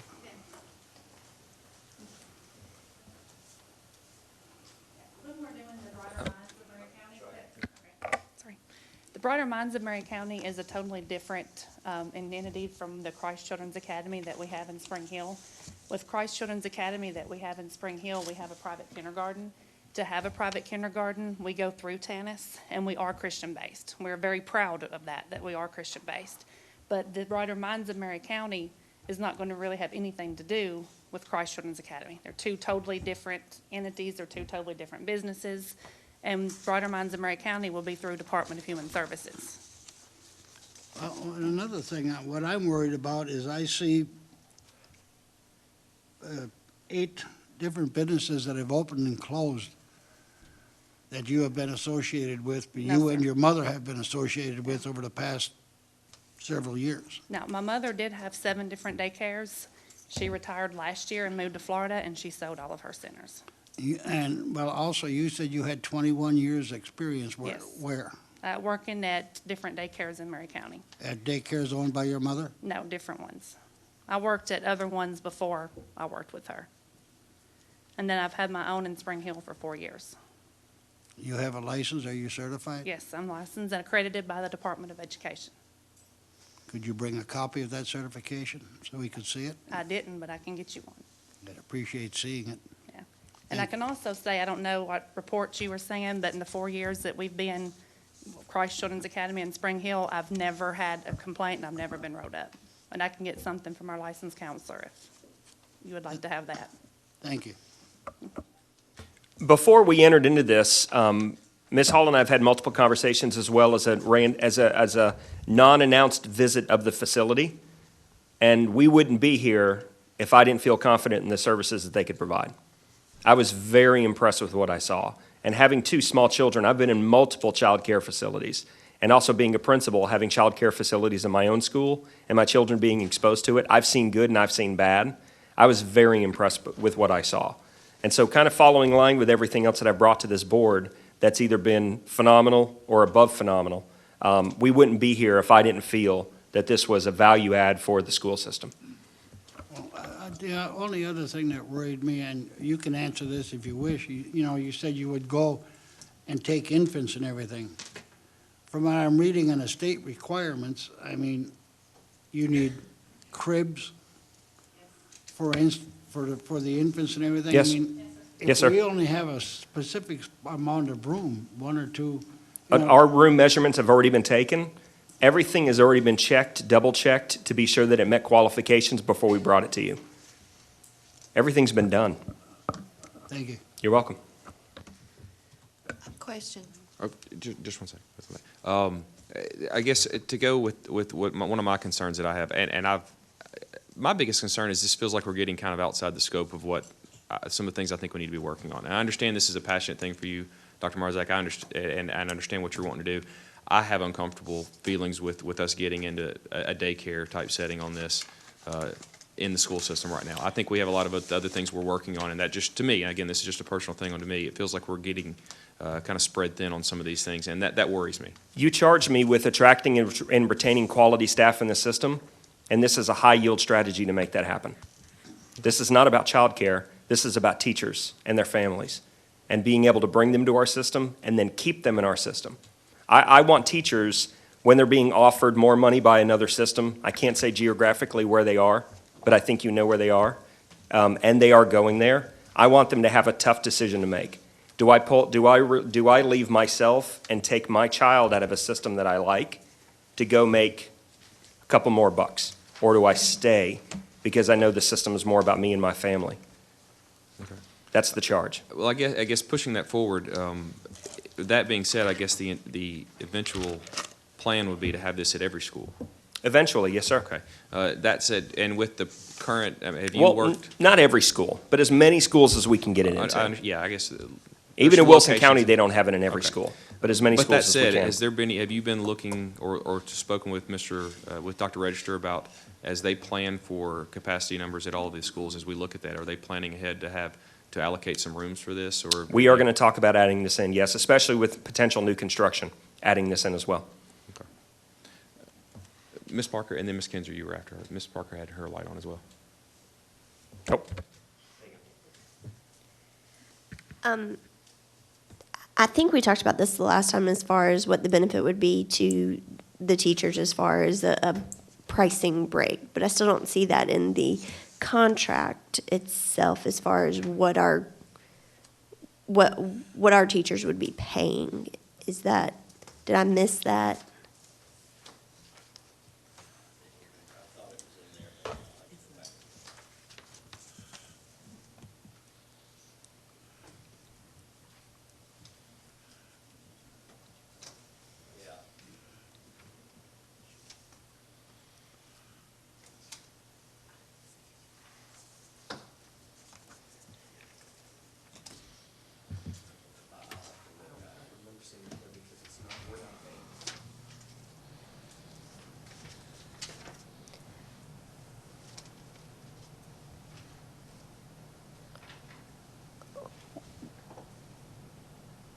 Well, and kind of going with that, if this is something that's going to be a benefit to our staff, I think that there should be some financial benefit for our employees, because I mean, I know how expensive childcare is. Yes. And I just want to know that if we bring somebody in on a 3-year basis, that we're not all of a sudden going to see Astronomical charges. astronomical increases and things like that. Also, we're not charging them anything to be in our schools. No. And I know that, you know, I know that we didn't do that with the Boys and Girls Club, but the way I look at the Boys and Girls Club is that they're designed to help us meet our keys. And they're tracking that information, and I expect in a year that they're going to bring that, sorry, It's okay.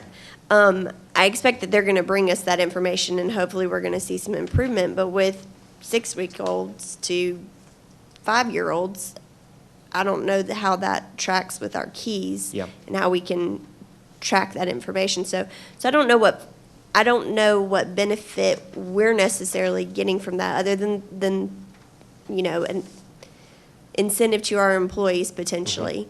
But that being said, there are lots of people that provide childcare. So I'm not necessarily thinking that we have to rush through something with one particular group. I know we can do a sole source, but I don't know why we wouldn't bid it out, especially if we don't have, I mean, everybody looks at looks at various childcare options. I don't know why we wouldn't vet this as opposed to just going with one. And then also, I mean, there's just wear and tear. I mean, if we're not getting any money from Brighter Minds of Murray County, I recognize that, but obviously they're doing it for a financial reason. I mean, I don't think they're going into our schools just because they want to be in our schools. I think that they're maxed out at their facility, and they can build another facility, they can buy another facility, or they can use our facility, not have to pay rent, not have to pay utilities, have to pay for some copy paper, have to pay for some cribs that they would have to pay for at another facility anyway. Yeah. So those costs are costs that we're absorbing for them. And I don't know that we need to be doing that with some of the financial issues that we have currently. Now, I'm not saying that shouldn't be negotiated if they, you know, if they're still interested in this, but at this point,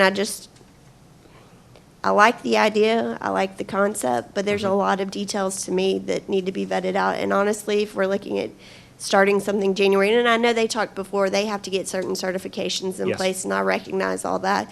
But I also know that come January 1st, I have a pretty good idea of where my child's going to be going January 1st.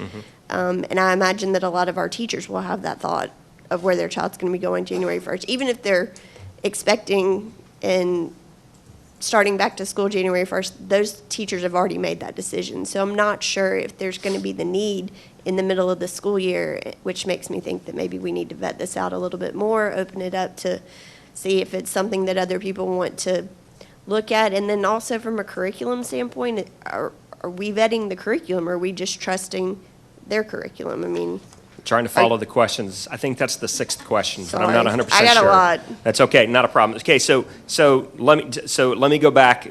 So the first thing, talking about the keys of college and career readiness. If we have high-quality teachers in our schools and they're staying, that directly impacts the keys. Everything that we're doing, it's going to be our teachers that move students with the keys more than anything else. And so if they're in school, if they're there, if they're invested, if we're keeping them, if we don't have to retrain them, if we don't lose human capital, the keys are going to progress. So you're gonna because it's teachers that track- impact education. so you'll track who has their child in Brighter Minds and whether or not they stay and how long they stay. Is that correct? That's easy to do. Okay. That's simple. That's not that hard to do. Okay. Question number 2, talking about the cost to the district. There's going to be costs incurred from both parties in order to make this reality for staff. So we have, as Stan and I talked about, you know, the utilities and the wear and tear, which is going to be hard to estimate over time because we don't know what's going to happen. But Brighter Minds is going to completely furnish the entire academic toys, furniture, cribs, trash cans. They're going to take care of all of that, which is going to be a cost on their side. So Right. just like we're entering into, well, I wonder what this is going to be like, they're entering in the same thing as well. So my recommendation, of course, is to approve this once it gets approved, she's got to go out and spend some money. She's got shopping she has to do. And as a business, the business has to at least break even or make money. They can't lose money. And I doubt that she would be engaging into this if she was going to lose money. From what I saw, she looks like she's a pretty savvy businesswoman by the way she maintains her facilities and the way they interact with the kids and the things that they do. She wouldn't engage in this if she was going to lose money. The other benefit, which we've talked about, is money back to the teachers for reduced amounts of childcare. I'm having a hard time remembering why they would be coming back. She could refresh me on that, but we've already talked about, she said, you know, if we have so many for a certain time, that could be a cost savings. What do you want to do with that MARSAC money, MARSAC? Do you want it for the school district, or do you want to give it back to the teachers and reduce the tuition? And for me, I said, let's give it back to the teachers and reduce the tuition. Because that amount drawn out over time, I don't think would really make that much of an impact when we talk about all of utilities and all of wear and tear. I think that's question number 3. Question number 4, I'm having a hard time remembering. What else? Okay, I'm not sure either. Do what? Cost, yeah, kind of going, oh, along with the reduction, yes. Misty, can you talk about that for again?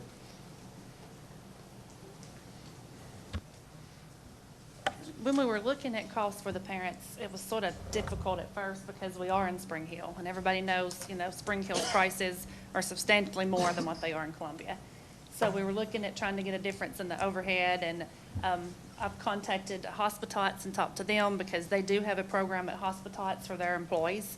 Their employees pay, you know, substantially less than what you would if you was from the public, and trying to go from that just to get a general overview. Our infants in Spring Hill are $195 a week, and we have over a year wait list right now. In Columbia at Hospitots, their infants for employees are $155 a week. So we were looking pretty much, our infants would be $145. If you do it $145 at the 4 max that you have, and you've got your insurance, your teacher's salary, and everything, I mean, there's no money financially to be made on infants, period. So the other ones that you would look at would be your preschool. You know, I've got a very good business. You know, I'm more into this for the children, just, you know, something different. Talking about the 7 keys, if you look back, all research show that the cognitive development with children, everything that they need for, you know, education, by the age of 5, when they start kindergarten, their brain is already developed for that. So if you look, all your math skills, your science skills, your reading skills, by the age of 5, all the skills that they need are there. So, I mean, we're not looking to be just a babysitter. You know, I've done this for 21 years. I've worked at daycares that were glorified babysitters. You know, all you did, you watched TV, you played, no curriculum. You look at mine in Spring Hill, we're under Board of Education. We're the only center in Maury County that is under Board of Education. Well, I mean, we take pride in doing our curriculum. We take pride in already getting everything ready, setting that base. I've got preschool, you know, pre-K children. We'd show Dr. Morzad. They're already counting to 200. They're counting to 25 in Spanish. They're doing math. They're reading their books. So we're more about the education part. You know, we want them to succeed, but other than that, we want them to excel. Because, I mean, the ones that we're doing now, they're our future. So we've really got to put time into that. And I'm a firm believer of starting it now in pre-K. Well, and let me say, I think curriculum was the last question that I had. And the reason why I was mentioning that is because with your Christian basis, obviously, I assume that you can, and again, like Mr. Pennings, I'm not trying to, but as a public entity, obviously, we can't have that in the schools. Right. What we So do we now- got to know that your teachers are going to know to pull out the section on Noah's Ark when Yes. when they would normally talk about that. And I think that, does that mean that we have to have somebody at central office that is doing oversight on that, or we're just? Yeah. Because right now we use a Becca for our kindergarten and a Becca for the pre-K, and then we supplement with, it's called Mother Goose Time. And if you could go on the website, our website, their website, they've won numerous awards for their curriculum. Every day they're doing Spanish, they're doing science, they're doing art, they're doing music. I mean, it's all incorporated as a whole. But then we also do a non-denominational part of curriculum that is Bible-based. So what we would do, we would just take what we're already doing, move it to the schools, and just leave out the Bible-based.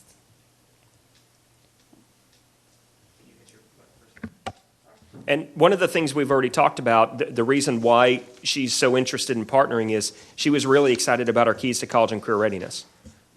She was saying, my center can help for those students that are supposed to come to Murray County Schools. We can help them be ready for Key 1 and Key 2. And that's kind of the same thing we want to do with the on-site child care employees. These are going to be Keys to College and Career Readiness centers. So they want to work with literacy and numeracy strategies to have kids ready before they go into kindergarten. You know, these are teachers' kids. They're probably going to be ready anyway. But she said those are the types of things that we want to work on, we want to focus on. Well, question for you, though. Couldn't we potentially use those 2 classrooms for pre-K students? I mean, she's going to be teaching pre-K, that we have pre-K at Woodard, we have pre-K at Howe. Could we not add 2 classrooms and have pre-K, open it up to the public, and charge $145, or whatever, just like she's doing? And then we have those costs. We're covering our costs. We're essentially entering into an agreement with potentially our competition for students that could be attending our school. If we're talking about 4-year-olds, the pre-K, and I think she even said she does kindergarten. So At her center, yes. at her center. So I just say that because I think and I think it's a great idea, and I'm not trying to discourage that part of it, but I think we have to think through every aspect of this and what we're doing. And We that's can where I do have it. some concerns. We can do it, but just like Wilson County, we have to add a department, which means we have to hire a director, we have to hire an assistant director, we have to oversee the teachers, we have to take that on ourselves, as well as the accreditation, buying the supplies. But we already have have to do those somebody well. that does pre-K. We do pre-K, but we do federal We pre-K. have Head Start, we have, okay. Yeah, but we don't have, there are people assuming those jobs, but we don't have anybody doing it. They've just acquired it and assumed it, and they're kind of taking it over. Okay. So we'd have to get into that foray, especially with But is working the with younger potential children. Is the potential for growing our children, their brain development, being prepared for kindergarten, first grade, Mm-hmm. meeting our keys, is it not greater if we dedicate 2 classrooms in every school to pre-K and pay somebody to be over that than to For-profit pre-K? outsource of it? Yes. Remember, this goes back to not just offering pre-K, but also attracting and retaining quality teachers by offering a benefit and a service that they can take advantage of in their own school. And that's one of the things I've already talked to this board about is start offering for-profit pre-K in some of our schools, especially in the downtown Columbia area, where there's really only one viable educational alternative right now, and it's a private school that's currently downtown Columbia.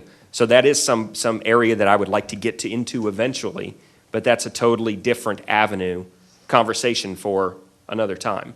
This is about attracting and retaining teachers. Thank you, Mr. Chairman. I can see where this could be a benefit as far as hiring and retaining teachers. But my concern still goes back to our small capacity in our existing schools. This contract calls for a 90-day written notice of termination of the contract. Last year, we had a situation come up where Marvin Wright, we were advised that Marvin Wright was overcrowded in May. We had to make some major zoning requests or changes for some of our Spring Hill students for that upcoming year. And Howell being one of the schools where we had to send students to. If our plans for the Marvin Wright expansion does not go through, we're probably going to be faced with having to do the same thing this coming year. We're probably going to see a shortage of space at Wright, and so we're probably may be faced with having to move some additional students. That's where my concern is. I just don't think we have the capacity right now to be taking this project on or any other project that is utilizing our potential extra spaces, classroom space in the system right now. If we had an overabundance of space everywhere, it'd be one thing, but I've got concerns about capacity. After discussing with Mr. Breeden and him giving me the data, the two proposed sites, we have space. And space is available. We can occupy these two sites.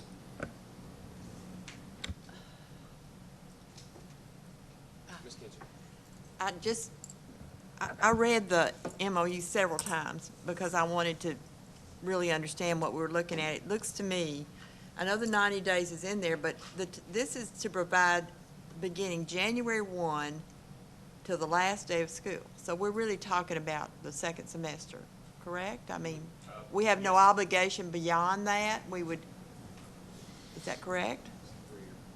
It's a 3-year, so what am I reading here? Yeah, we're entering a 3-year pilot contract with a 90-day opt-out clause. Well, That's okay. my initial question was, of course, how much was it going to be? I do think that providing childcare for teachers, especially infants, I mean, if they can bring their child at 6 weeks, rather than 3 months, they've got the family medical leave where they could be out 3 months. I mean, I think that would be a benefit for them to be able to feel safe and secure. But I also see the concerns here about, January. I'm like her. I believe I would know right now where my child was going to be in January. So it might be a better time to think about this in terms of the beginning of the school year, having the summer for them to look this over, see it, preparation for it. Because we're talking right now, it's almost November. And to be prepared with everything, for you to be able to make all the purchases and everything and be prepared with it, I'm all for doing this. But I think maybe we might be rushing it to say January, and then those teachers that already have their child in daycare, they're not necessarily going to take them out then. They may want to do it by the next school year and start the school year in that terms. I think maybe that would be a better opportunity to begin something and also see where your numbers are at the end of the year. Mr. Bates.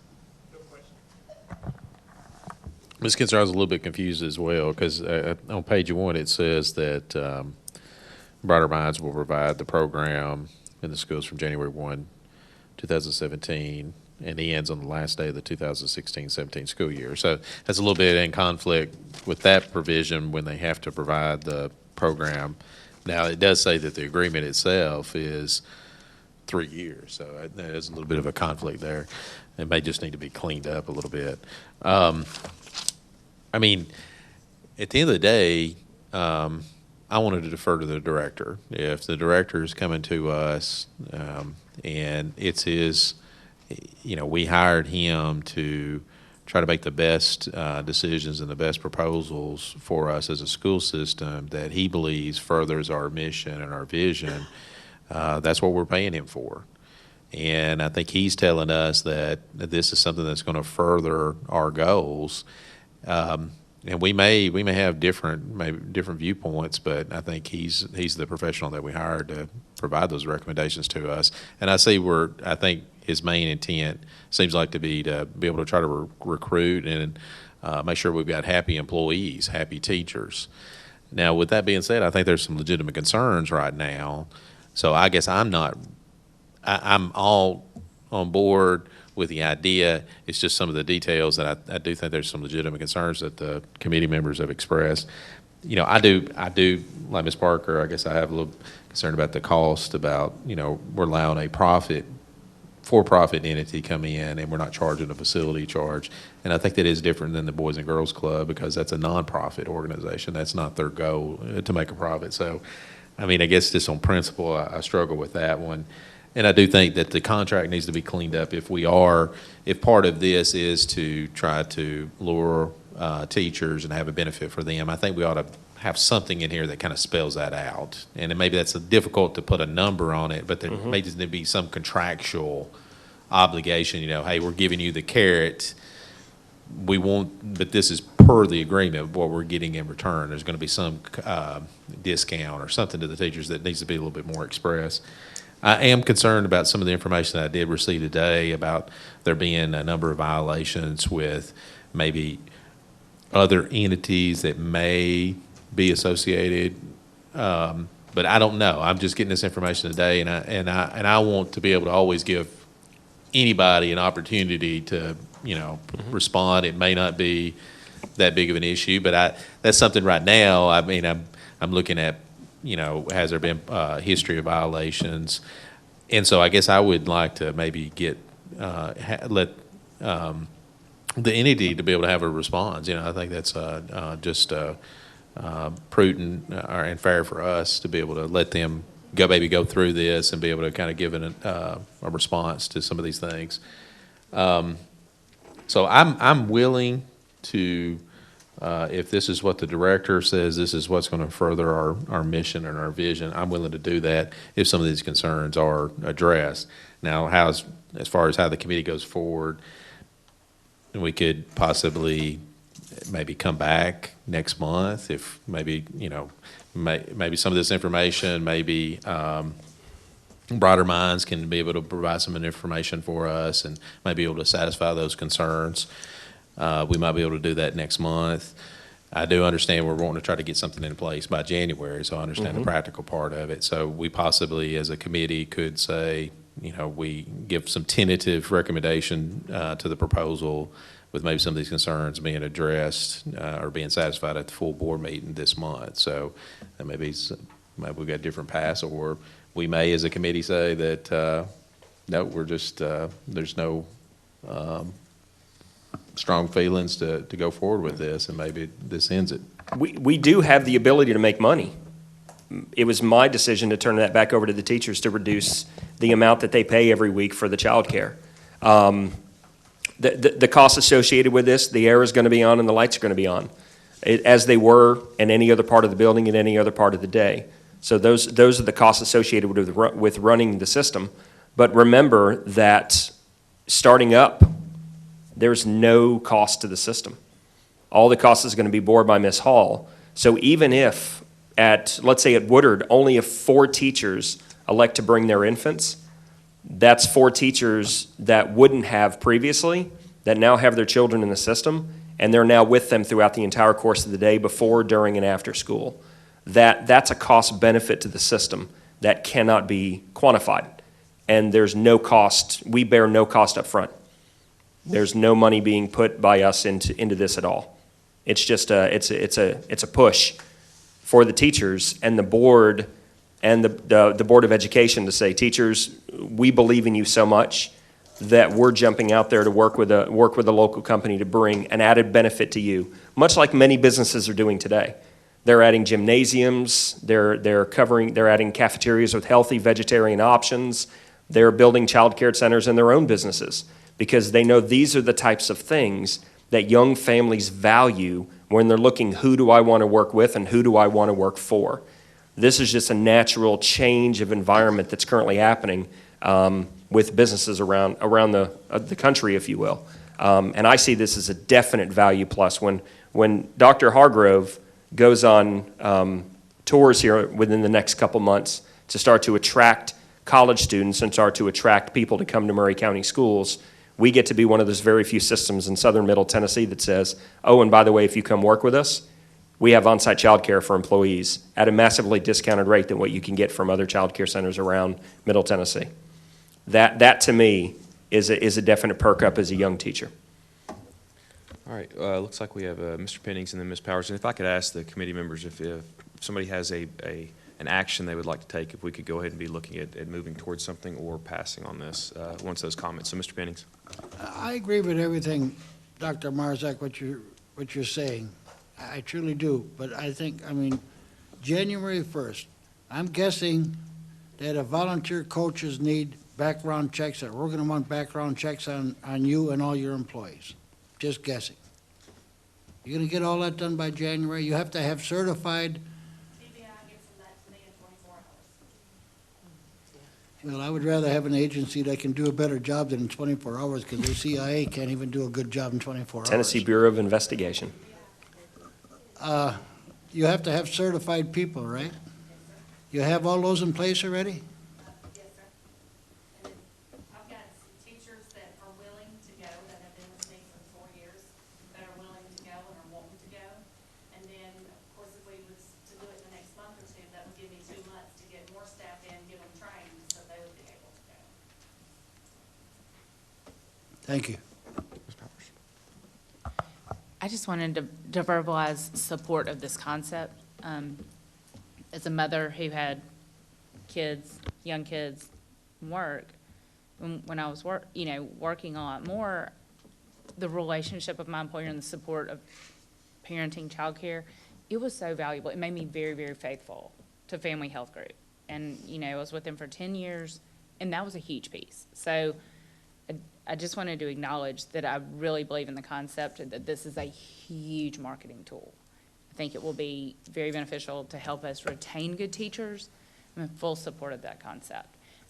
The initial proposal seemed like it was very value conscious and that the partnership allowed for us to provide space, which there are some, the heat and air, yes, there's some variable costs there, but if we've got the bricks and mortar sitting there and it's not at capacity, it seemed like we were bringing that to the table, and yet the provider was going to be bringing, the childcare provider is going to be bringing, the cribs and a lot of that startup costs.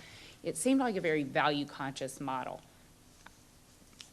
I defer completely as far as the timing of when and, the scrutiny of capacity and some other information that was provided. I don't know.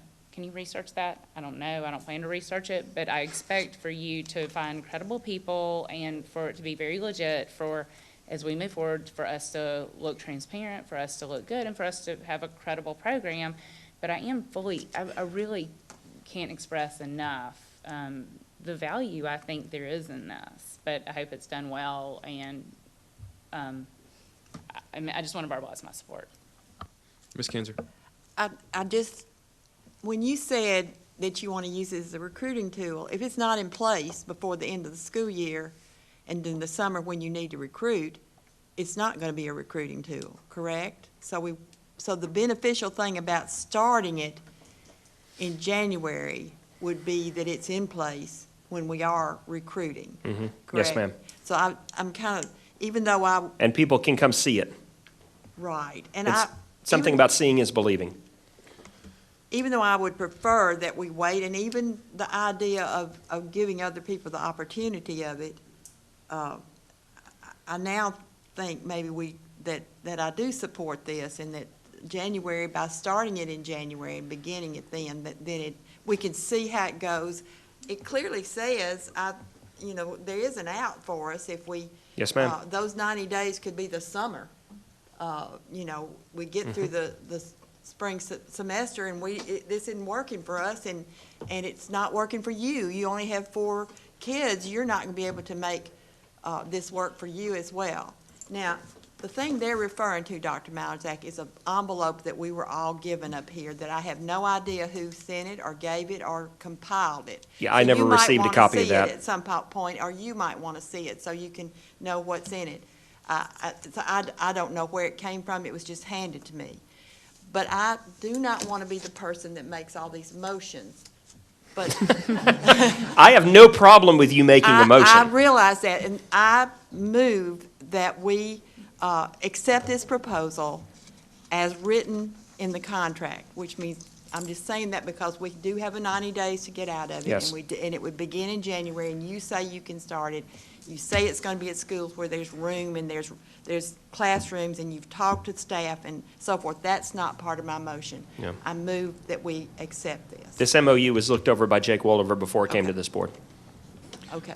Okay, so we do have a motion on this. Do we have a second on that motion?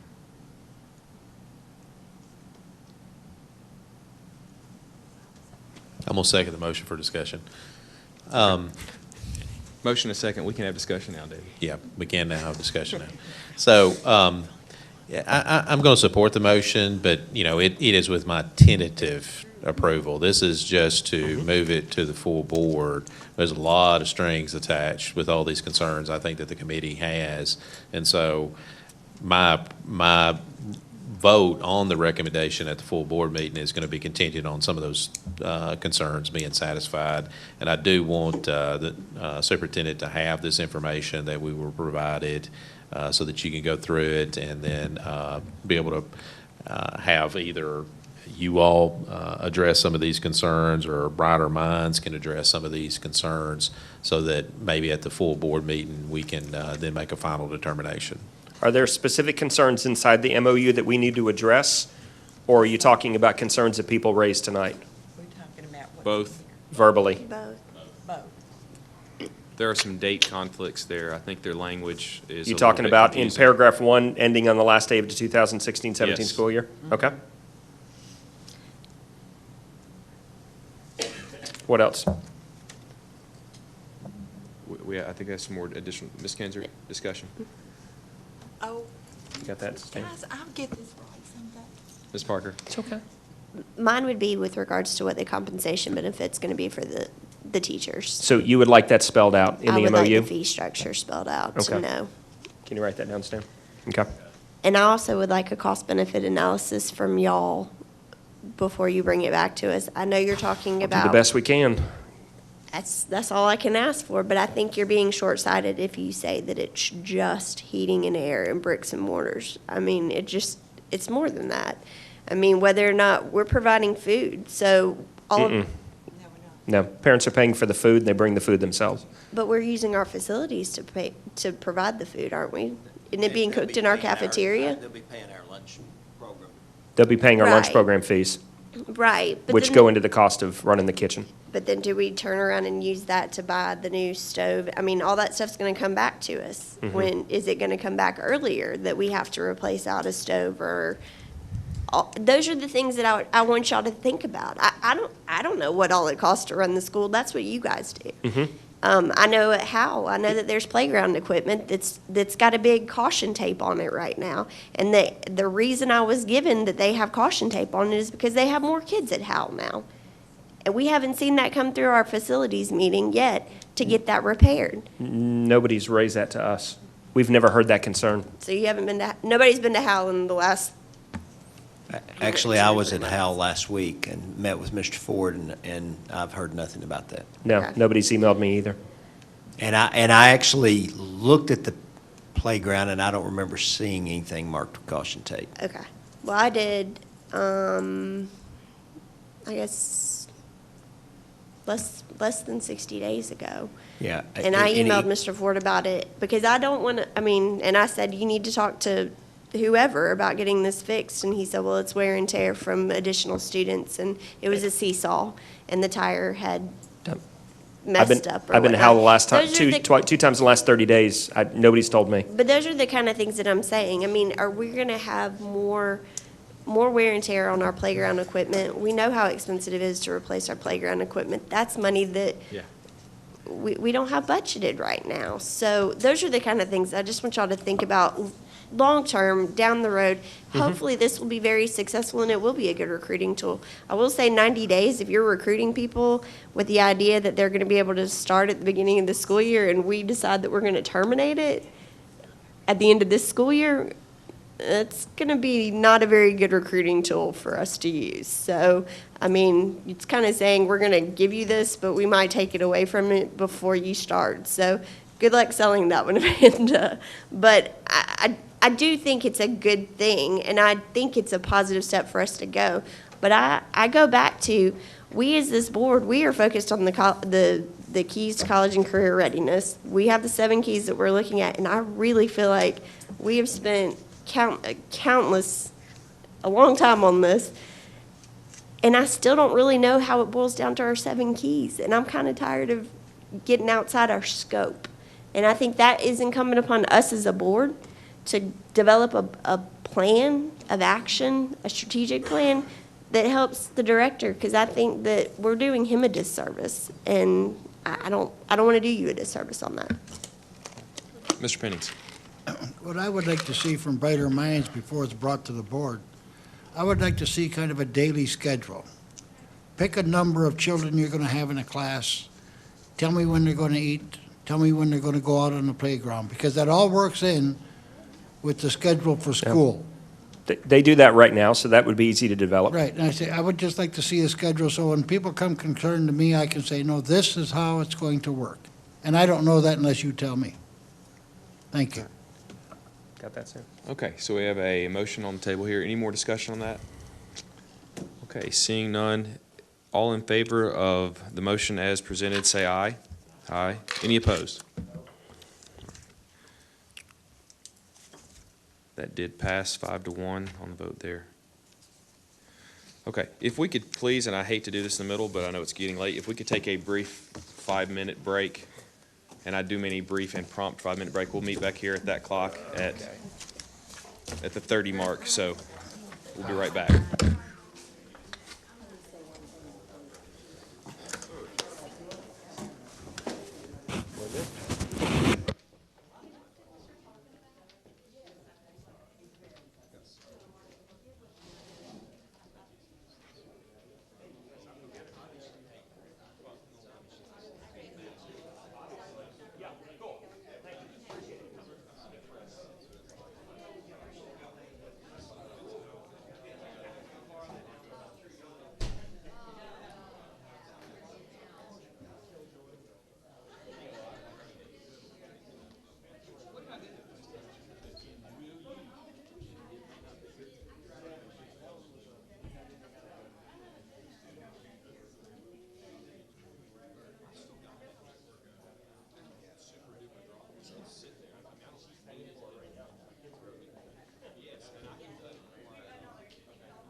Cool, thank you.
If we could be moving back, whoa, I got lights. If we could be getting started back up so we can get this wrapped up.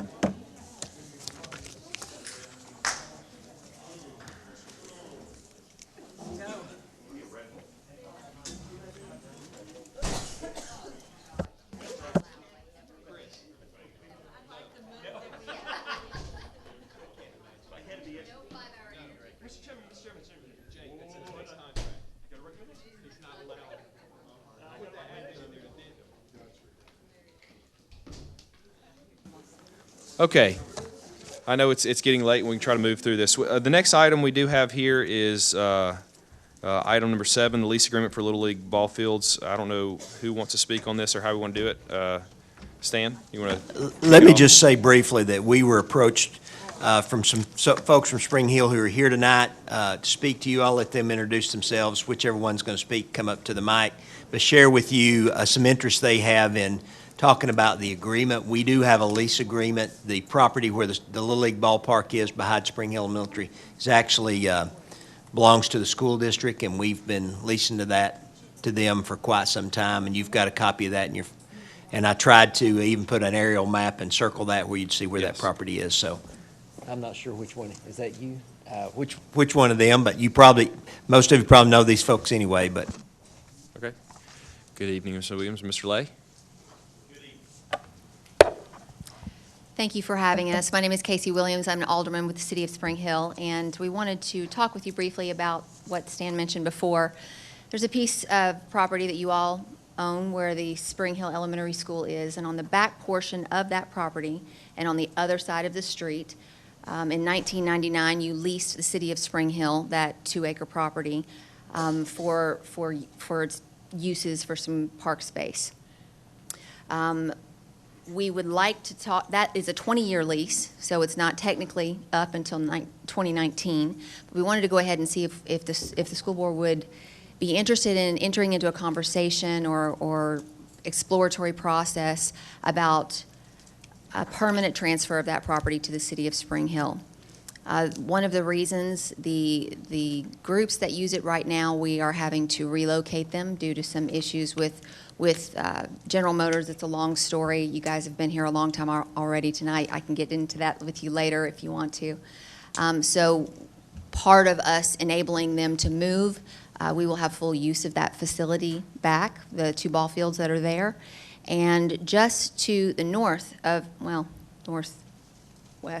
of the school is our Evans Park. It's one of our oldest parks in the city, and we are planning to do some renovation project, a big renovation project to that park, per BOMA approval. So this is all just preliminary so far.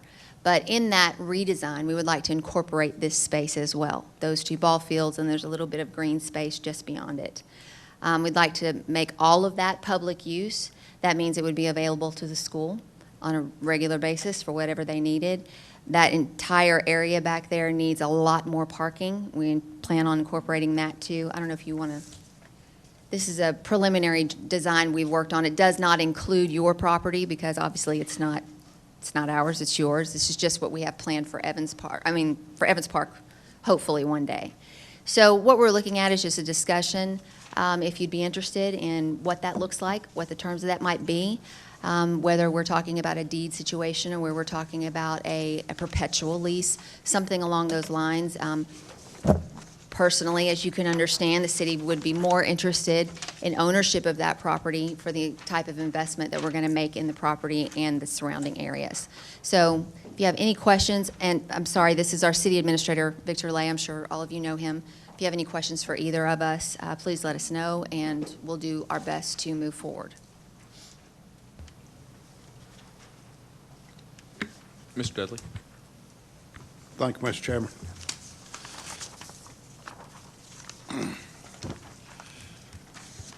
Ms. Williams, I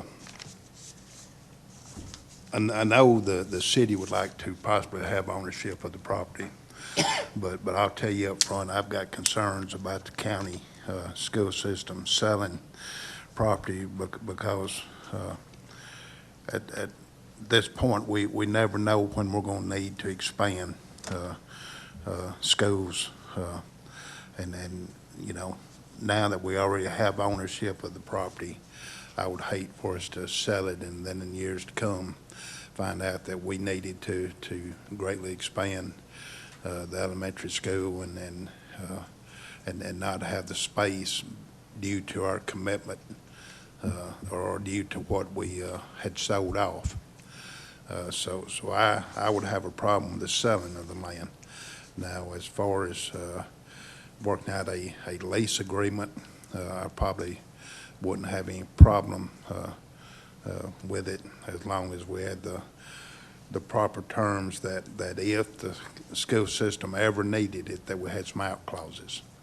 I mean, I know you're probably wanting to invest in some playground equipment and all, but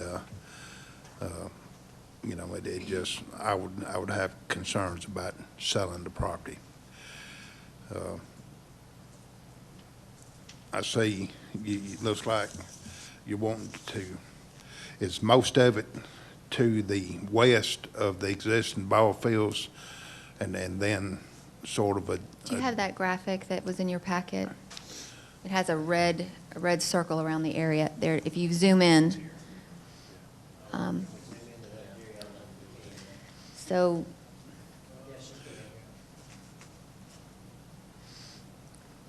it's just this small portion back here in the back of Tune Prados Road. So it's across the street from the school and behind it. Right? Can you see the red line right there? It's that 2-acre property right there. Okay. So it doesn't come, on the north side, doesn't come real close to the school. It stays as far back to the Evans Park building as you can, is that? Yes, sir, you are correct. Might add there, Mr. Dudley, all of that area, I'm pretty sure all of that area is in floodplain. So as far as a building expansion, you wouldn't ever build in that area. The most that you might use it for in the future is for parking lot. And actually, that's one of the things that we had talked about on that, what would. Green space. The green space in the rear back there is providing some additional parking, which once again would benefit you all as well. Okay, now most of the floodplain would be as you're going from the school back towards Evans building, it would be the property that's on the left closest to the creek. The tree line is what's floodplain, correct? Correct. Correct. So I certainly, I mean, in my opinion, that right there has become a maintenance issue for us anyway. The school system hasn't been maintaining some of it, and the people utilizing the park property hasn't maintained it either. I mean, some of it's grown up substantially, and I certainly wouldn't have any problem with us coming up with some type of agreement on that. But now, what about from the ball fields back towards 31? Are you wanting to utilize any? No, sir. Okay. Just from where that little gravel drive is right there, up to there. Okay. And that's where it touches Evans Park. Because when they do have events at school, parking covers a major portion of all that area Exactly. there. So.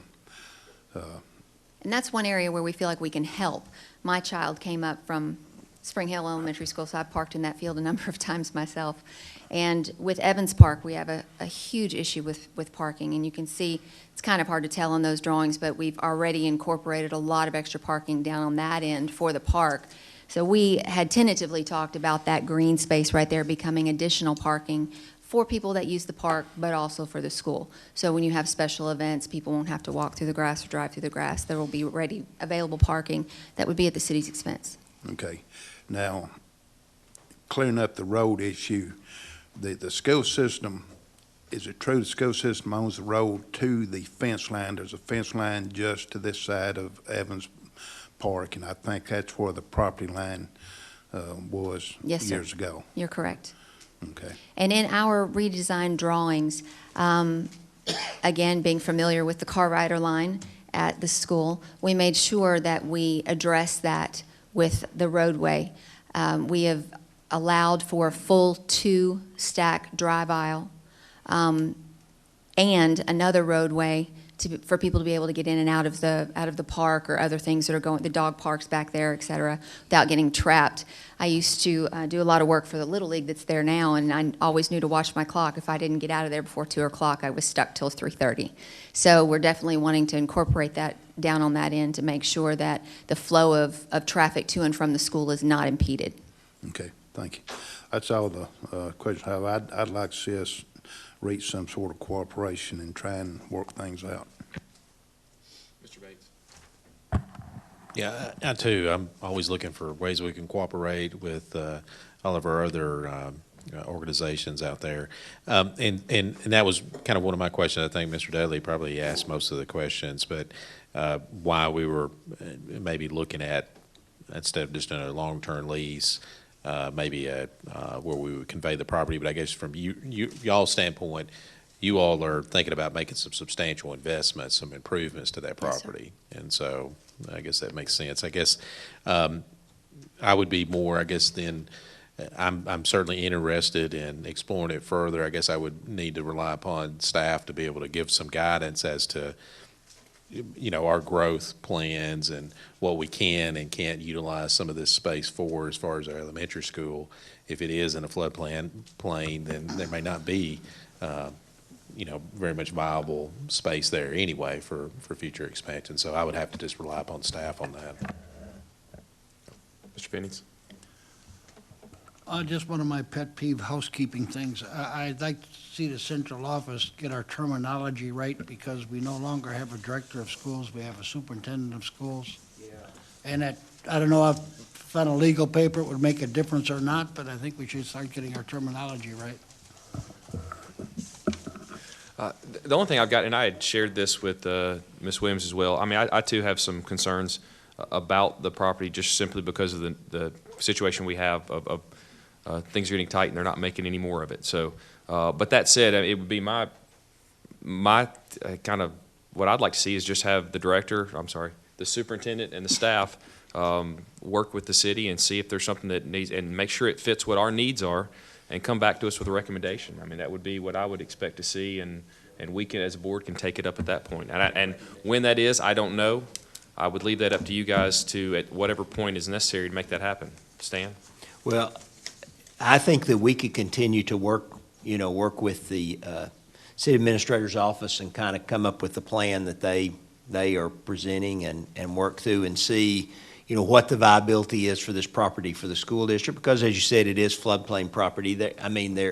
We could build parking on it. One of the things that interests me is any improvements that would be made to Tomb Prados because of the fact that we now have responsibility for that. I think it was last year, I can't remember if it was last year or year before, the road was getting in quite a deteriorated condition, and we tried to find out who was going to do the maintenance of that. Fortunately, the Murray County Maintenance Department did do a little bit of patching, but it was really just patching for us on that. But, that's quite a bit of road to maintain there. And it is used as a public street. I mean, there traffic flow through there, so, if you feel like that we could at least move forward and explore some opportunities, we could start working with them and try to put together a plan. That would be what I'd like to see. I don't know if I need that to have an emotion form, or if you can just continue. We just felt like it needed to come to you before. Obviously, this is two public entities got to work on it, and it's hard to not let both of them know what's going on, so that's. Okay. So, yeah, if you guys could just move forward, come back with a recommendation, and thank you for bringing this to us. And more importantly, I really do like kind of some of the plans here on the park behind that. I think it's a great asset to have next to our school anyway, and I think if we can make this happen in a good way, it'll benefit everybody. So I really like what I'm seeing here. So move ahead with that, and thank you very much. Oh, Mr. Atkinson. Thank you. Stan, could you look at possibly Spring Hill having other property somewhere else we can do some trading or something like that? We haven't had that discussion, but we have talked to them about possibly partnering on other things, and maybe this could play into that agreement as well. Just Bates? real quick, on the elementary level, are there a lot of sports, I guess? I don't guess there are. So we don't have Yeah, that, we do not really have, there is. Cross country? Okay. That's what I was going to say. I frequently, when I was the president of the league, the school would come to me and say, we want to have so-and-so's class wants to go out and play kickball, or they want to go out and have a wiffle ball game, or play Okay. Frisbee baseball or something like that. And I would always go, absolutely, field day. Yeah, I guess that's what I was going to say. Right. I don't think, though, that they have organized sports. teams that we play in Right. competitions against other schools, Right. but there are lots of activities And the only reason I that was take place asking on is schools. just, I don't know if maybe as part of going through the thought process of maybe some sort of understanding that maybe if there was some sport event, maybe we would have maybe first priority to maybe as far as We can definitely scheduling do or that. something like that. But it may not, from all practical purposes, that may not be a big concern, so. Well, it's definitely a viable issue. We want to, if the school is planning a field day or certain recreational things, we want the school to take priority. And that just makes the community stronger as a whole. All right. I like what I hear. Thank you for your time. We really appreciate it. And thank you for all that you do. All right, thank you. all very much. Okay. We can come up to the next item we have here is item number 8, the bleacher inspection.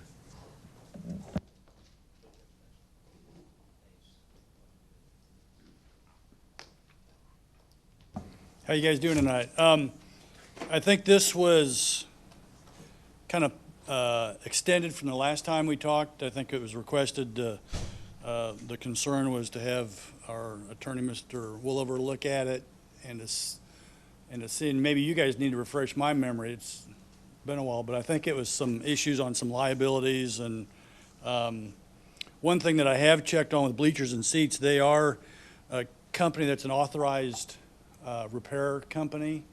And one, for example, is Hussey, who probably has more bleachers and seats in our facilities than any others. And Hussey, in their requirements for them to become an authorized repair company, they have certain requirements that they have to meet because they pass on their manufacturer's warranty also. And so if they don't even allow them to use third-party parts. They have to use, like in this case, Hussey. They have to use their parts so that Hussey can stand behind their product also. So in this case, what we're asking for is for bleachers and seats to come in and do an inspection of these particular bleachers that we have. And we're trying to, we'd like to get this done as soon as possible because basketball season is coming up. Mr. Chairman. Motion to approve or recommend to the full board bid for approval bid number 17011. Okay, we have a motion to approve that, and we have a second on that as well. Any discussion on that motion? Okay, seeing no discussion, we'll take a vote. All in favor of that motion, say aye. Aye. Any opposed? All right, that does pass unanimously. All right, the next item is bid number 17-024, hydraulic elevator upgrades. These were recognized as repairs in our EMG facilities assessment. And when EMG looked at these, they looked at the life of how long that elevator's been in service. And so if you look here on the first page, I've got Highland Park Elementary, and then I got in parentheses EMG 7.5-2018. And all this is kind of a reference to say it's from the EMG report in their 7.5. So if you wanted to look it up in their report, you could reference what section it's from. And the 2018, like for the Highland Park, it was recommended to be replaced or upgraded in 2018. And again, I mentioned that it's based on the life of that, the years that was first installed. We've had some issues with Highland Park. We've had Nashville Elevator out several times this last year. It's just seeing its age, and it needs to, every once in a while, there's times where people will push the button and it doesn't go anywhere, or it goes to the other floor and doors may not open. So that's why we've had them out there, and that's why we feel that it's important to spend the money now, even though it was slated for 2018, is to go ahead and do this now. And then also on the one for Whitthorne Middle School, same characteristic, although it was slated to be worked on and updated in 2016. And as Stan kind of alluded to earlier, even though the 2018 kind of put us over budget with the money that Train's offering to do some of the electrical, that does come back, and we will stay in budget for the year.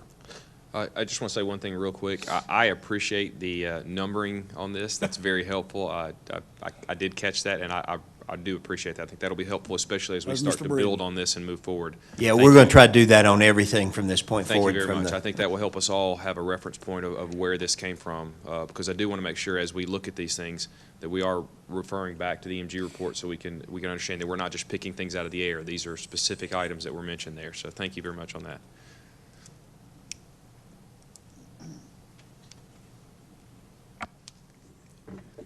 Any discussions or action on that? Make a motion to approve the So elevator repairs. Okay, so we do have a motion and a second on that. Any discussion on that bid number 17-024? Seeing none, all in favor of that motion, say aye. All opposed? That did pass unanimously. Thank you. Next item is bid number 17-033, HVAC replacement.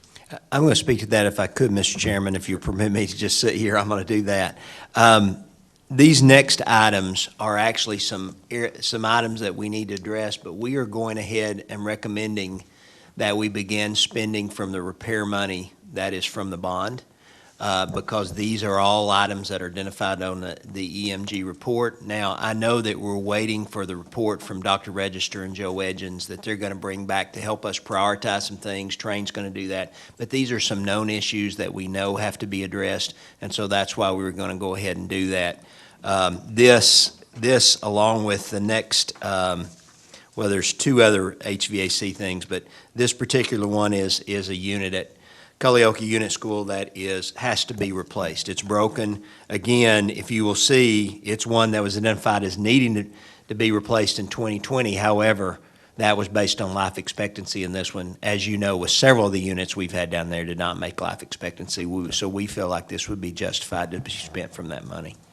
Motion to recommend. I was going to say, if you don't mind, would you want to go ahead and continue with the other HVAC related I can, repairs? if you would like for me to do that. The second one is also something that is identified on the assessment, and it's one that actually we've discussed for quite some time.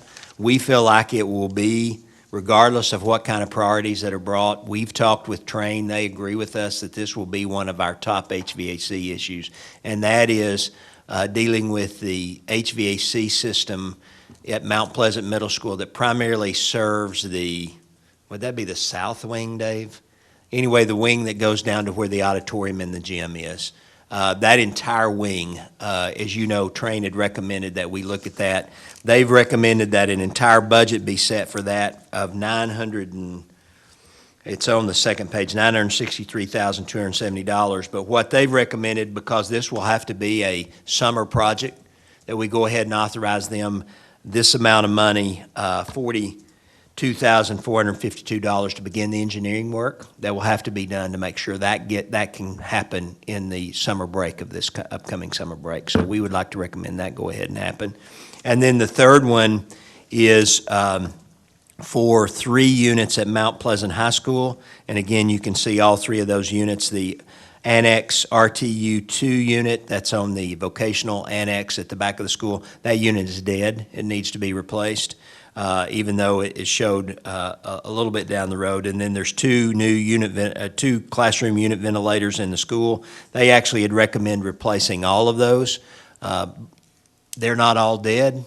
Others seem to be in working order, but again, we'll know more when Train does their full assessment to come back. But these 2 have died. They need to be replaced, so we're recommending. So those are the 3 recommendations on HVAC issues. And I didn't mean to interrupt you, Mr. Bates. That's okay, Mr. Chairman. If I could, I would move that we make a recommendation for approval of bid number 17033 through 35. Okay. We do have a motion to approve those 3 bids. Do we have a second? Mr. Dudley, yes, we have a second on that. Any discussion on those 3 bids? All right. All in favor of that motion, say aye. Any opposed? That does pass unanimously. Okay, we can move on to the next item, bid number 16-079, trash compactor purchase. If you'll remember, one of the things that was also identified in the assessment that all of our trash compactors had exceeded their life expectancy and all are in really bad shape. Now, you allowed us to use capital funds that we had already on hand to replace 4 of those, which we've done, and we bid that back a few months ago. So we're recommending that same bid, which is still viable. We've confirmed that with the bidder, that it is still a viable bid. And then we go ahead and replace all of our trash compactors. But we are also, because a heavy user of those are the school nutrition program, food service, we're recommending that half of the funds for this come from the capital outlay bond and half of it come from the school nutrition program. Mr. Parkhurst has looked at his planned replacement money, and he feels like these funds are available in the replacements that he had planned. So this would actually complete replacing trash compactors at all of our schools. All right. Mr. Dudley. Thank you, Mr. Chairman. What is the life expectancy of a trash compactor? Mr. Dudley, I think it's 15 years, but I'd have to go back and look at that MCPS report to see. Well, I mean, we're saying we need a replacement at all of our schools. I've been on the board 10 years, and for the first 5 or 6 years, we replaced numerous trash compactors, and so I've got concern why we're saying we need to replace them all when I know a lot of them are no less than 10 years, and some of them are probably only 5 years old. And my response to that would be, I think we replaced them with some very inferior product ones. I think we specifically specified a heavy-duty trash compactor. I think we bought some cheap ones. And I will tell you that we don't have any that are in very good shape at all. Some of it may have to do with the way they're handled by, we're pretty much captive audience to the solid waste department. And I'm not saying that they do anything wrong, but the ones we've got are in really rough shape. Well, I mean, you know, it concerns me that we got products, we're buying products that won't even reach 10 to 15 years of life when we're only using them 9 months out of the year. I mean, and I'm sure we don't use them near. I mean, I've seen businesses that these things are emptied 2 and 3 times a day. And so, you know, I just question, you know, the life we're getting out of them and maybe the reasons we're replacing them. I mean, are we replacing them just because a technician may feel that they're nasty and he doesn't want a mechanic on them, or what is going on? What typically happens is they begin to leak, so you end up with the goo that eases out of the trash surrounded all over on the ground outside. You get a lot of odors. Unfortunately, there was not a lot of thought put to where these have been installed. Several of them are alongside pathways to our playgrounds. They get surrounded by bees in the spring and the fall. Kids get stung as they go by because of all the mess that's around the compactors. Others are located, we've got one that's located right outside the front door of the school that becomes a real odor issue. So that's part of the problem as well, but you really probably have 2 primary problems that occur with the trash compactors. One is the actual mechanism that does the compacting, the plunger that pushes it. You get into a lot of mechanical problems. Of course, it works hydraulically. There's that breaks down, causes a lot of repairs. The other one is the actual receptacle gets holes in it and starts to leak. So it's really one of those 2 things. And again, I'm not sure why they begin to leak so soon. I would think that wouldn't have those holes, that welds that break or whatever that's happening from the force of that compacting. There is a process to operate those, and maybe because of turnover that we've had through the years, maybe the fact that we're using contracted janitorial services who operate those, maybe we've lost a little bit of control over that. Those are just thoughts on that. I do know that we've looked at having some repaired. We've had some repaired that we've had re-welded and done some things. And if that's what you all would prefer for us to try to do, but we felt like this was an opportunity to get them all replaced and in good working order, and that's what we would recommend doing. Thank you. Just one thing, Stan, to go on two of those points. You mentioned some of these are in some odd locations. Is part of this looking at moving these new ones to other locations? We have not considered that because that'd be quite a bit of expense to run the electricity, because it's all buried underground and goes out to it. So we have not looked at that. We had just looked at trying to, for instance, one of the ones that is a really unusual location is at McDowell Elementary School. It sits right outside the door. Because of the way the school's located, you want it fairly close to the kitchen. The kitchen actually happens to be real close to the main entrance. Actually, the front of the school probably is on the street, on the outside street side, but where everybody enters the school, we replaced it with the compactor that doesn't leak. The odors have gone away. It seems to be a real improvement as to what we have. I mean, I guess my only point on that would be, if we were going to look at moving them, and I'm not saying we should move any of them, I would think that when you're putting a new one in would be the time to at least look at it and evaluate if it's in the right place and if it's the safest place. I would just think that would be the natural time to at least investigate that. And we can do perhaps bring that. us something back if you think it needs to. Yeah, we relocated, if you remember, I don't know if it was last year, year before, we relocated the one at Brown. Sure. Because of the fact that it was in such a difficult place. So we could look at some of those others as well. All right. Mr. Pennings? Well, I know what Mr. Dudley's saying, but he's been here longer than I have, but I've been here 8 years now, and we always, on items like that, like Stan's saying, we took the lowest bid, the cheapest ones we could get, and I think now we're paying for it.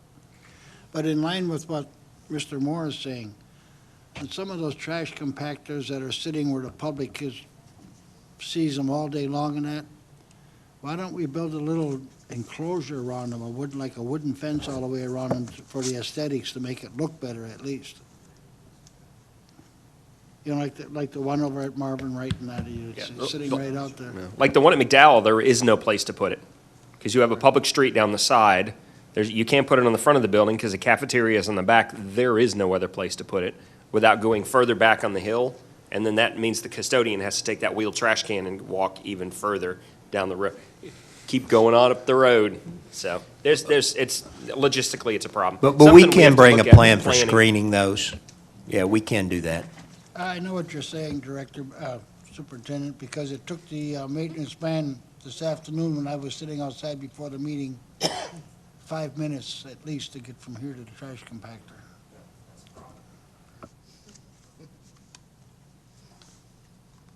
Okay. And you're going to have to, did we have a motion on this? No. Okay.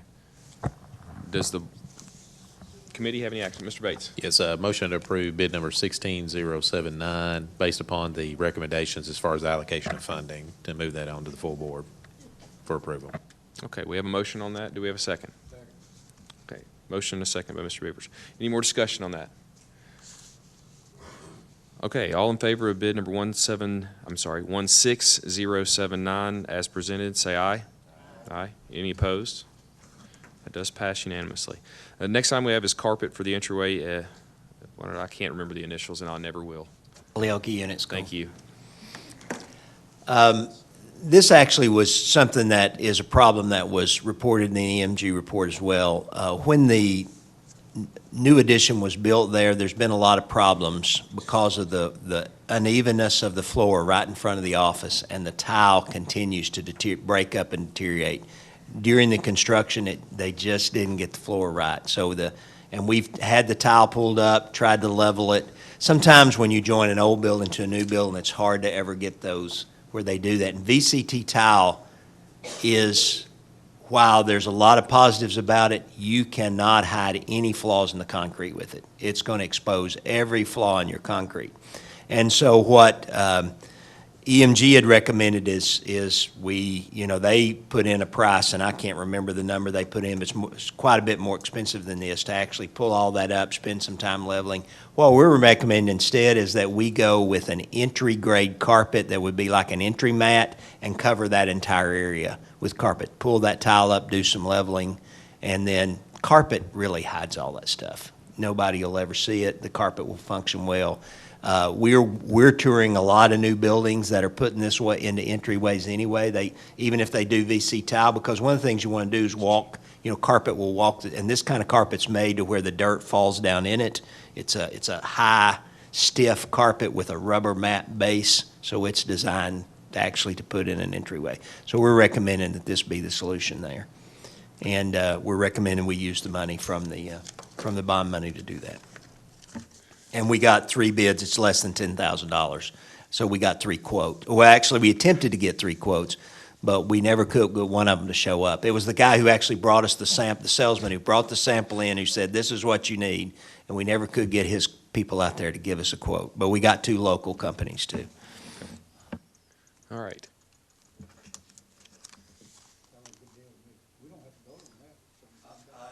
You do have to approve it because it's capital funds, so you will have to approve it. Sounds like Mr. Beaver made a motion. And I guess that's for the low bid, because I don't. Yeah, didn't for see the a low, bid. I'm sorry, for the low bid of $3,500 from Fisher Carpet Center. Yeah. Yes. All right, so we have a motion and a second for the low bid, $3,500 to do the carpet replacement. Any discussion on that motion? All right, seeing none on that. All in favor of the $3,500 bid for the carpet replacement at Culleoke Union School, say aye. Aye. Any opposed? All right, that did pass unanimously. Next one we have is a roofing consultant. And these are roofs, we actually have done some work on roofs in the last several years in Murray County. I think we had some money that we got, loan money and things that we spent some money on that. But we still have schools that roofs are continue to go out of warranty. They're reaching the end of their life. And so there were several identified in the EMG assessment. What we're recommending is always when we've handled roofs before, it was the role of our architect to design. You don't just go out and bid somebody to come and replace your roof. The architect designs the new roof replacement and then puts it out for bids. We feel like going with this process that we've been doing where we don't have a one-stop shop architect, but we try to find the best architects or engineers to meet our needs. We went out and searched for what we feel like is the most highly qualified roof specialist, a company that works with several government entities. They mentioned to us across the state. They were highly recommended to us by Williamson County Schools. They work with Columbia State on specking and redoing the roofs. Richard Rinks, an associate. Actually, Richard Rinks grew up in Columbia, went to Riverside Elementary, Central High School. I can't remember where all he told us went to school. It's long not lived in Murray County. His company's based out of Cookeville. But we also felt like because of various conditions of these roofs, some of them may need replacing, some of them might not. For instance, at Woodard Elementary, we tried to, that's one of them that they recommended, it's reached the time to talk about replacement. We got 2 contractors to go look at it. One recommended repairing, one recommended replacing. So we felt like we'd hire a roof expert like this at first to come in and do an assessment of these roofs that we've identified here that come from the EMG. They're offering to do that for $17,000. Then we would hire them to be the designer to replace those that need to be replaced. Again, they come with a very strong reputation, so we're recommending that we enter in this contract for roof evaluation with them for these roofs identified.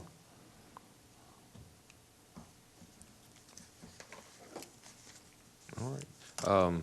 I just want to say I do like that we're getting kind of past phase 1 of the EMG report. I think I like seeing that we're getting to the parts where we're kind of digging down even further and able to, hopefully, as Mr. Bates has reminded us all along, that there were some large numbers in there, and I would be happy to see that we can have some experts come in and spend a little bit of money on the front end to find out that we really don't have to spend quite as much and maybe can do some repairs or really have a better idea than what was originally given us on what some of these repairs will look like. And I misread the amount. It's $17,500 that we would be spending with them. I'm sorry.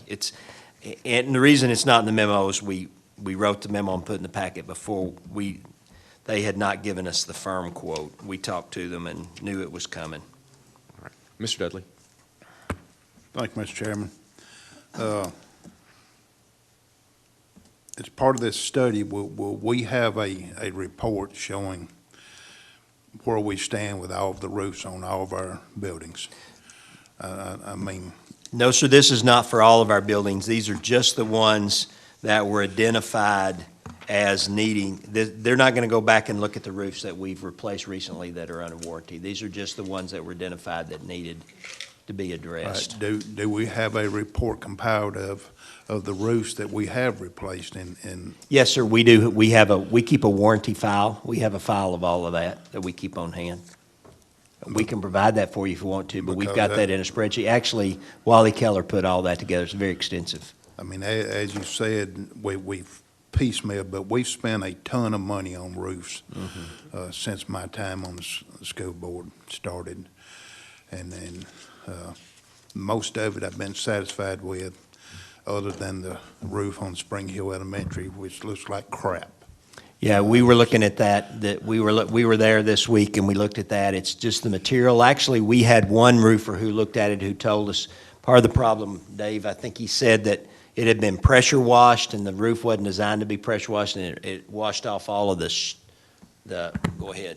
Yeah, the final product on that PVC roof had some sort of, and I'm just going to use the term varnish. I don't know what the exact term is, but in the process that they said to install it was to pressure wash it, and then that pressure washing deteriorated that final layer, and then that's what's causing all that debris, mildew, and everything to stick. And one of the things that reminds you is that roof was originally a standing seam metal roof, and we went back with a PVC product to try to save some money. And what we ended up with is something that doesn't, and if you don't find any standing seam metal roofs that have that kind of material sticking to them, so. Yeah. You know, again, I think that was recommended by the architect at the time, if I remember. SSOE came up with that option, so. But Just anyway, I throw that just out. don't want us throwing good money after bad. I mean, I know we've still got some roof projects that need to be done, and we need it done by quality contractors and professional design by professionals, and so I'm in support of this. That's why you hired us. Okay. Do we have any motions or actions on this? I'll put that in motion to Okay. approve it. Mr. Dudley makes a motion that we do approve this contract for a total of $17,500. And we have a second on that. Any more discussion? If not, all in favor of that motion, say aye. Aye. Any opposed? That does pass unanimously. Next item we do have is donations. Looks like an A and a B painting at Marvin Wright and Spring Hill High School. Well, no comments on that. We do have that in our packet, so you may want to review that. Some painting at the office and outside cleanup. And obviously, thank you to anyone that had donated their time, energy, or cash or any other materials to help us with that. We always appreciate that from the community. If there's nothing else, do we have a motion to adjourn? Oh, Mr. Dudley. I do have one question, and sort of deals with a donation. Are we still working with the Church of Christ in Spring Hill in regard to the parking lot? Yes, sir. As a matter of fact, Mr. Hall and I met with them earlier this week. They have had to rethink their plan because their original thought there in front of the school, now that they have an engineer on board, have found that you can't have a parking lot more than 5% grade, so they'd have to spend quite a bit of money leveling out the grade. They also felt like, he told them they'd probably have to put a retention pond in, or retention area, and so they've abandoned that plan and presented us with a couple other options we're trying to work through with them on. Okay, thank you. All right. If nothing else, do we have a motion to adjourn?